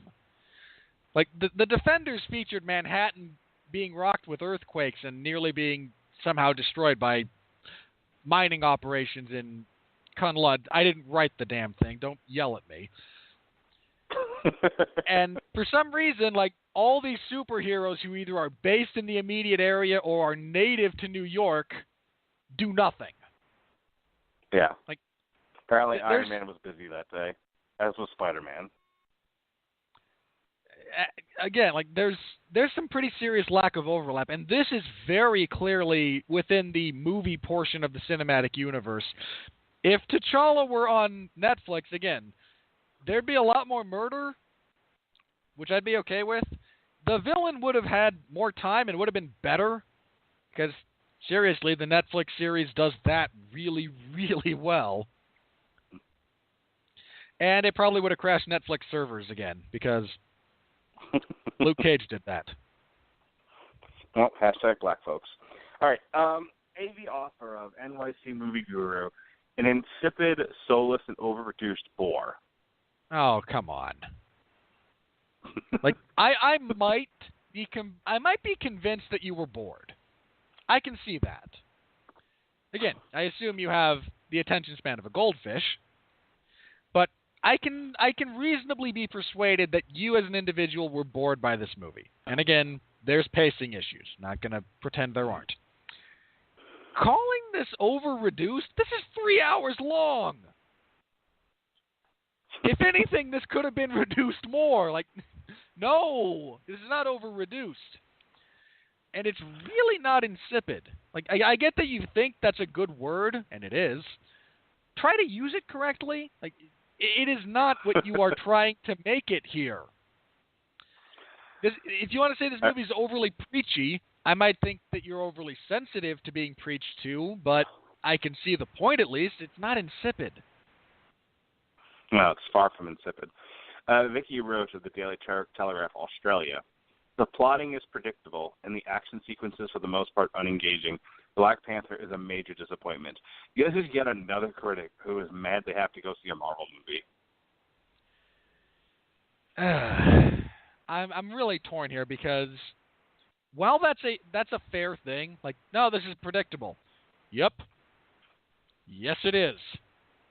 Very, very obviously so. And while that is a fair criticism, it is also unfair to overly criticize it. Like, what would you have preferred? That was predictable. Okay, where would you have taken it a different direction? What would you have done that was not predictable? I mean, really, if anything, the fact that he actually does kill Michael B. Jordan at the end, like, not throws him off a cliff, not has a building blow up, like, he stabs him in the heart with a spear.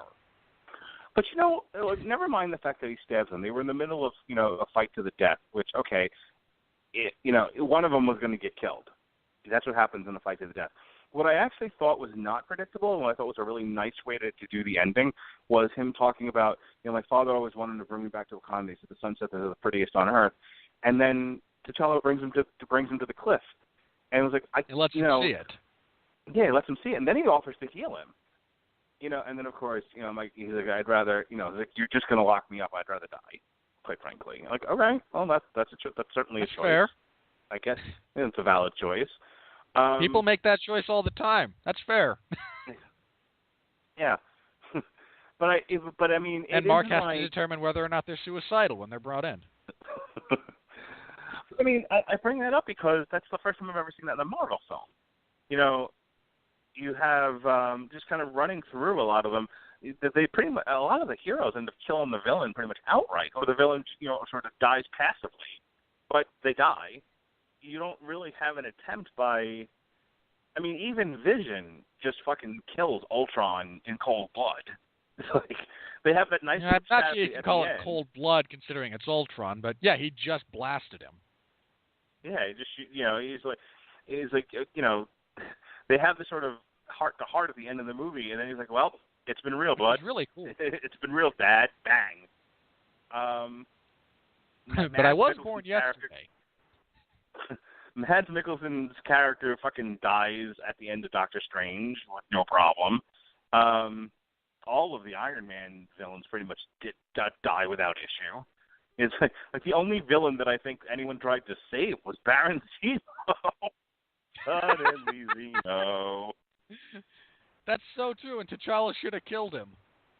Like, I get that was the thing. It was like, I get why they had him not do it. Like, I don't want to be consumed by vengeance. Like, that's fair. I appreciate your character arc.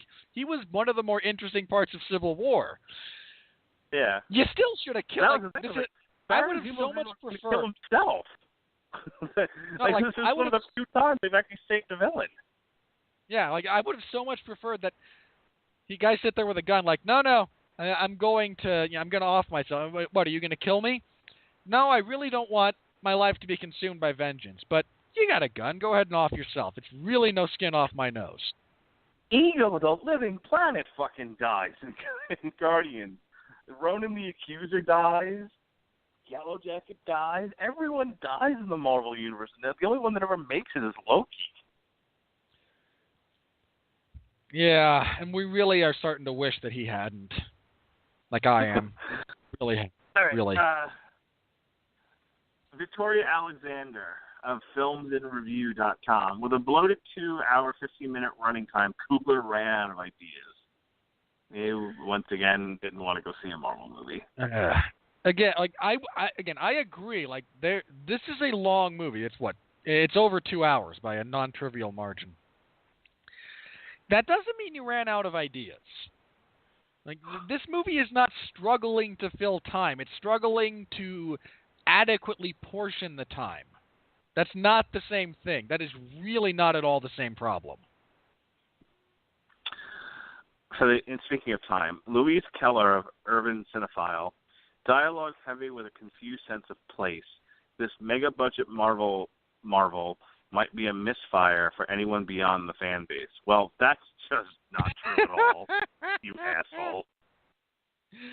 Yeah, no. This massively popular comic book character is going to drop $400 million. Like, no. Yeah.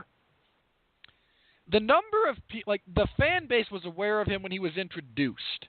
Like, the fan base watched the old, like, Seth MacFarlane animated Black Panther thing from years ago. Is that Seth MacFarlane? I might be mistaken.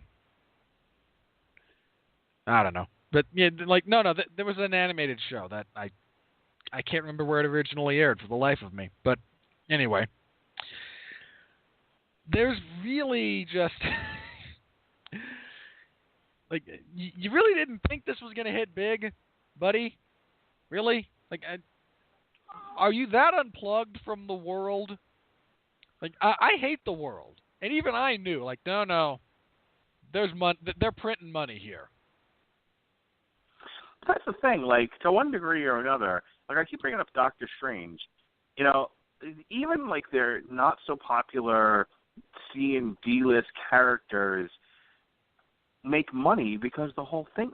This is a franchise that has been successful and it rarely makes a mistake. And even their mistakes are not huge mistakes.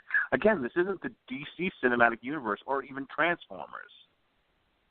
The people who do Marvel movies haven't significantly insulted the fans. So, you know, like again, Ant-Man is not exactly a popular character, especially the way that especially the version of. I mean, like if they'd actually gone with Hank Pym, you know, as the actual Ant-Man, it might have, you know, you might have garnered a few more fans. But who the fuck is a fan of the Scott Lang Ant-Man? Come on. Hey, at least it's not, who is it, Gavin O'Connor, who's the irredeemable Ant-Man? All right, to finish up this bit here, who we got literally like has panels where he sneaks around to watch other superheroes shower because he's like the biggest scumbag in the in the world. Yeah, thankfully they didn't do that one. Armand White of National Review. Black Panther turns racial politics into what Malcolm X called politricks. The media's enthusiasm for this bland action flick is maddening. The problem isn't one particular movie, but the celebration of the illusion of progress. Well, I don't disagree with any of that. I mean, I don't appreciate the Malcolm X reference because you're trying too hard. Like, please. Like, no, he's like trying to preempt people calling him a racist by quoting Malcolm X. That's well, all he's black, that serves. So that's going to be difficult.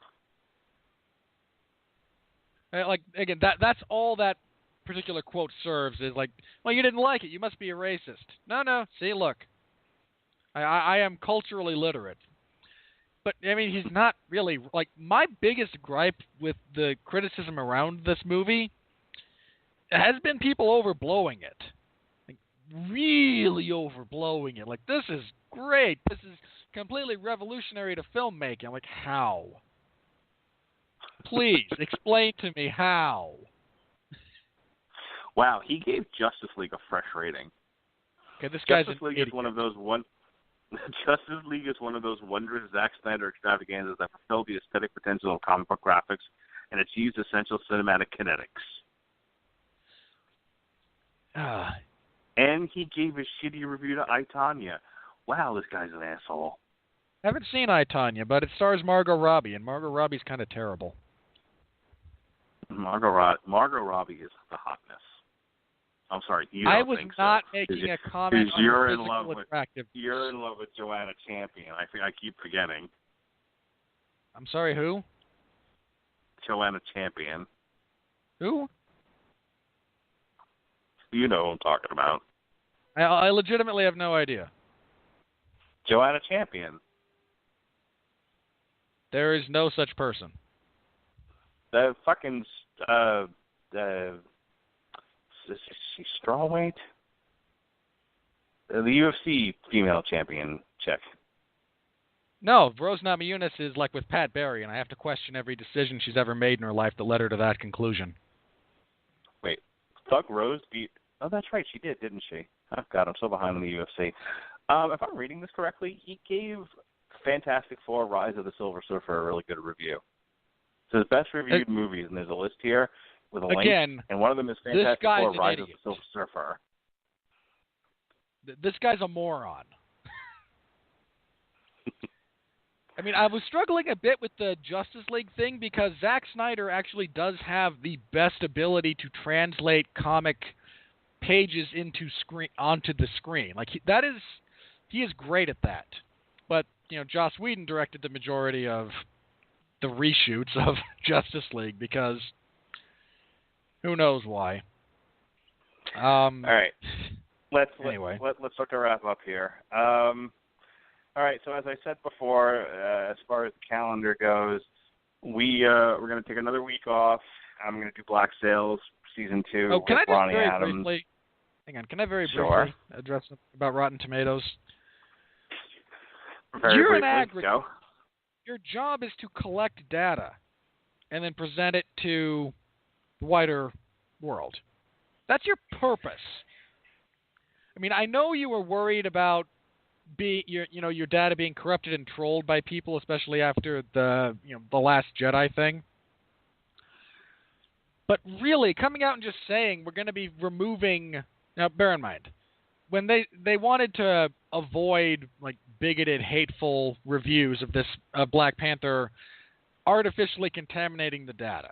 Like, I get the fear, but unless you literally are paying someone to actually read these things, what you're going to do is plug in a series of words and phrases for an algorithm to try and sift through, and I have zero confidence in it to be as foolproof as is necessary for the resulting data to be all that useful. I mean, this thing just surpassed, like, The Wizard of Oz in terms of, like, best reviewed all time according to this website. Like, there's clearly a flaw in how you implemented this procedure. Clearly a flaw. No, Black Panther was just better than The Wizard of Oz. I mean, I don't like The Wizard of Oz either, so take this for what it's worth coming from me, but no. Not like The Wizard of Oz. You're a crazy person. All right. I don't like Pink Floyd or the Beatles either. You want the laundry list of things that are culturally acceptable or lauded that I think suck out loud? I got a laundry list. It's a long one. I'm going to pass. Nope, going to pass. All right, here we go. We'll be back in 2 weeks. March 6th starts our run of movies. Damn You, Hollywood in full effect, ladies and gentlemen, baby dolls. We got Death Wish, A Wrinkle in Time, Tomb Raider, Pacific Rim Uprising, Ready Player One. We're going to take a break on April 10th, but I'm sure Robert will be joining me anyways. We do a TV party for WrestleMania 34, the recrowning of Roman Reigns. Probably not. Like, there's only so much crap I can stomach. I'll actually be off for 2 weeks. We got WrestleMania, and then the following week is an on trial for the movie Battleship. And then we're back again. I feel so bad for everyone who has to watch that. It's so bad. We're going to do Damn You, Hollywood for Rampage, which I can't wait for. I'm so excited about that movie. We're off May 1st. I'm so not. We're off May 1st. It'll be that begins the summer of Sean, actually. But we're back for the Avengers on May 8th. We break again for the 15th, where I'll be doing a TV party for Arrow Season 6. And then, okay, I think now we have to go without breaking. May 22nd is Deadpool. May 29th is Solo. No, then we're off for 2 weeks again. We got an on-trial. No, because you pulled Ocean's 8 from the schedule, and I thank you for it. Yeah, I needed a place for Legion, and I'm sure you weren't upset when I pulled Ocean's 8. The Incredibles. I would have rather you pulled Deadpool 2, but that's just me. That wasn't going to happen. Jurassic World: Fallen Kingdom on June 26th. We're off again July 3rd. We're back for Ant-Man and the Wasp on July 10th. Skyscraper on July 17th. No Damn You Hollywood, but there'll be a TV party for Voltron Season 5 on July 24th. We're back for Damn You Hollywood Mission Impossible, whatever the new one's called. Who cares? Mission Impossible, we're desperate to milk this franchise. And then because of Fox rearranging their schedule, because fuck them people, Christopher Robin on August 7th, Scarface August 14th, and then we wrap up the summer. Can I petition for not Scarface? Nope, you can't. I got rid of Ocean's 8. Be happy with that. Damn You Hollywood. I mean, there's the Meg that comes out the same weekend. I would so much rather watch a crappy shark movie starring Jason Statham than the Scarface remake. We're doing Scarface. I hate you. But we wrap up the summer on August 21st. It's our annual summer wrap-up show, August 21st, and then we'll take a couple of weeks off, and then we actually have 2 movies in September. Oddly enough, we usually only do one. We got The Predator, Robin Hood. In October, we got Venom. We got the new Halloween remake. You're making me watch Jamie Foxx in it. In November, we have X-Men Dark Phoenix, we got The Grinch, we got Fantastic Beasts, and we got Wreck-It Ralph 2. And then finally in December, we got Creed 2, Mortal Engines, Aquaman, and we end the year with Bumblebee, Rob's favorite. Can I, stab myself instead of, all of this? Have you seen the, normally we take January off because fuck you, it's January. January we go every week. For what? For 19? Yeah. Every week there's a movie we have to review. We got Mary Poppins on. Ugh. Go ahead. With Mary Poppins on January 8th, Hellboy January 15th, and Glass on January 22nd. None of the... I'm loosely interested in the Hellboy reboot, but that's because David Harbour is Won My Cold Dead Heart. Oh, Ian McShane's in that. All right. You're not interested in M. Night Shyamalan Ding Dong's Glass? No. Oh, I'm surprised. Why? I thought you would be interested in M. Night Shyamalan Ding Dong's movie. Why? Especially since it's I don't know. Did you go see Split? What? Did you like Split? To bowl? No, I didn't see it. Okay. Neither did I. What about me has led you to believe that I would want to see an M. Night Shyamalan movie? I thought you liked horror movies. He doesn't know what he does? Kind of horror movies? Suspense movies? He makes horrible movies. Not the same thing. Oh, I got confused. Okay. Well, that's enough calendar for now. Go ahead and do your plugs for the Ground and Pound show, which may be moving, by the way. Are you prepared to move the show when I give the go ahead? I want to do at least one show that's not that show on Spreaker before before moving beyond that. I want to make sure I know what I'm doing with that one because people listen to that one as opposed to this one. People listen to this one too, God damn it. Not nearly as many. And I love both shows. I've also seen the numbers.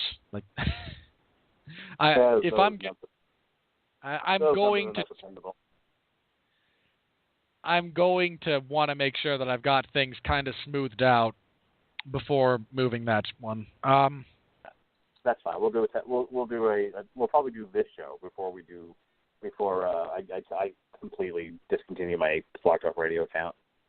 Yeah. Man, 2019's that's probably gonna suck. Well, let's get through Winfree's winter of discontent. That is 2018. Go do your plug. Go. All right. Last Sunday, there was no episode of the 411 Ground and Pound Radio Show. We were off because I had to cover UFC Fight Night 126, which was further proof that I don't watch MMA the way most people watch MMA. I think. Because I got a lot of people saying, I had a lot of fun with this card, and I went, meh. But didn't you see that, there was a bantam, I think it was a bantamweight, it might have been featherweight. There was a fight, it won fight of the night, and people were like, no, this is really good. And I'm like, yeah, but I saw it the night before at a Titan event, and I saw it 2 days later at my local fairgrounds. I've seen that fight. I don't want to watch that quality of fight when I watch the UFC, But I had coverage of that, so you can read my full report in the MMA Zone of 411 Mania. This Saturday, I have UFC on Fox 28. Your headliner, Josh Emmett and Jeremy Stevens, because it's not like the UFC. I'll be there live. I mean, it's not like the UFC's in a contract negotiation year for television rights or anything. Why would they put good fights on, big venue? Oh, no, wait. No, they are, and they're seeking $400 million for their television properties. You guys are putting on this? You just had Jacare versus Brunson 2 be the worst rated event you've ever done on Fox. Now you're putting like Emmett and Stevens.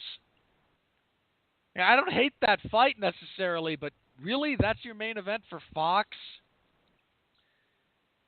Anyway, this coming Saturday, I will have coverage of that event.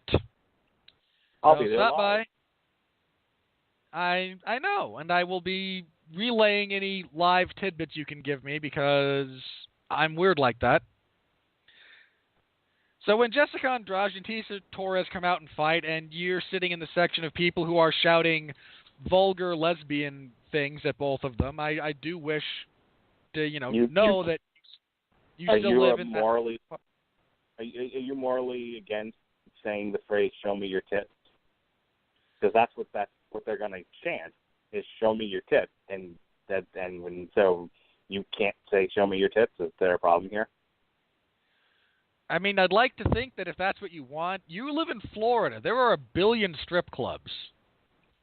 Well, no, my point is that's what they're going to yell out. And you're like, oh, they'll yell out something vulgar. You know what they're going to yell out. They're going to yell out, "show me your tits." Now say that to the audience, that's what they'll yell out.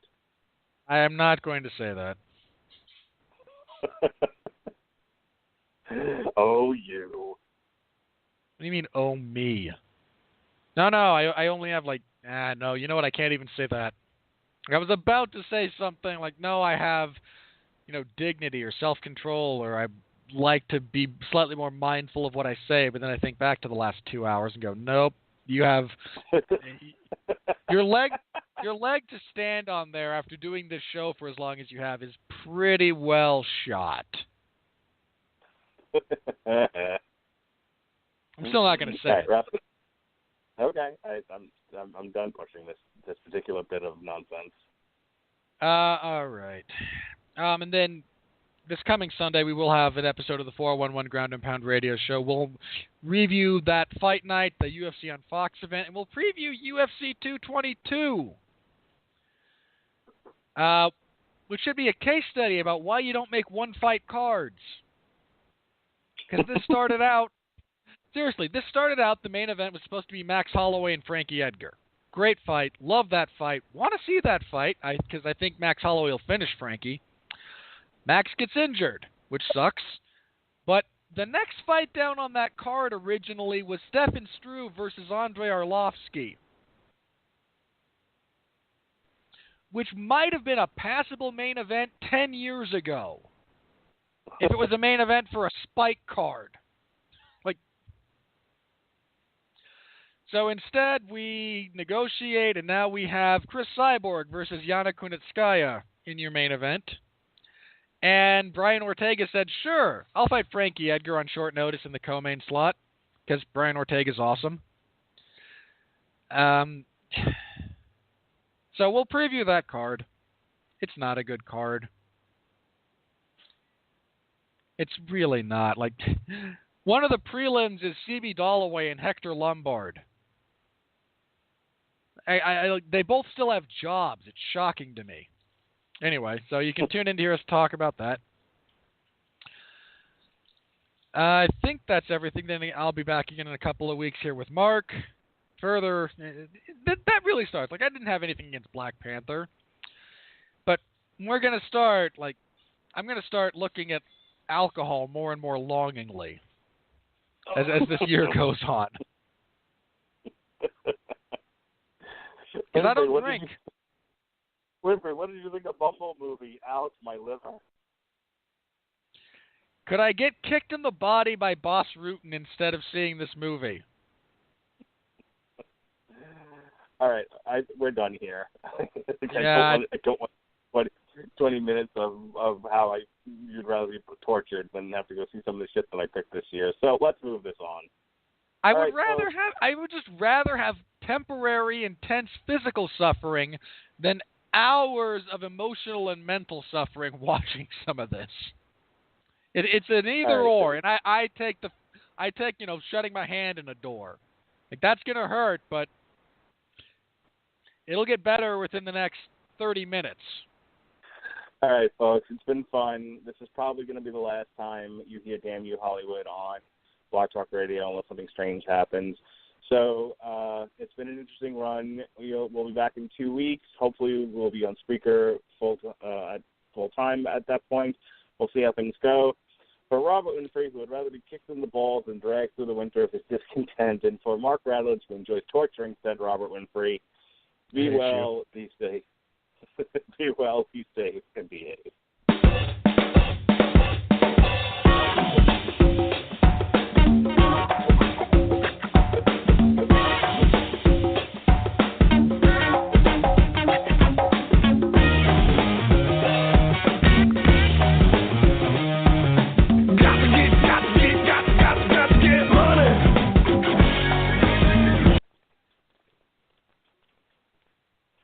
You bring your phone everywhere. Work, school, the movies.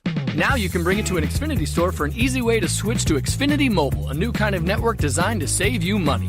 You can get up to 5 lines of talk and text included with Xfinity Internet at no extra cost, so all you pay for is data. It's never been easier to switch to Xfinity Mobile and keep the phone you love. Click here to see how. Sorry, I gotta take this. Restrictions apply. Limited to select mobile phones. Requires activation of a new line of Xfinity Mobile. Up to 5 devices per account. New Xfinity Internet customers limited to up to 2 lines pending activation of Internet service.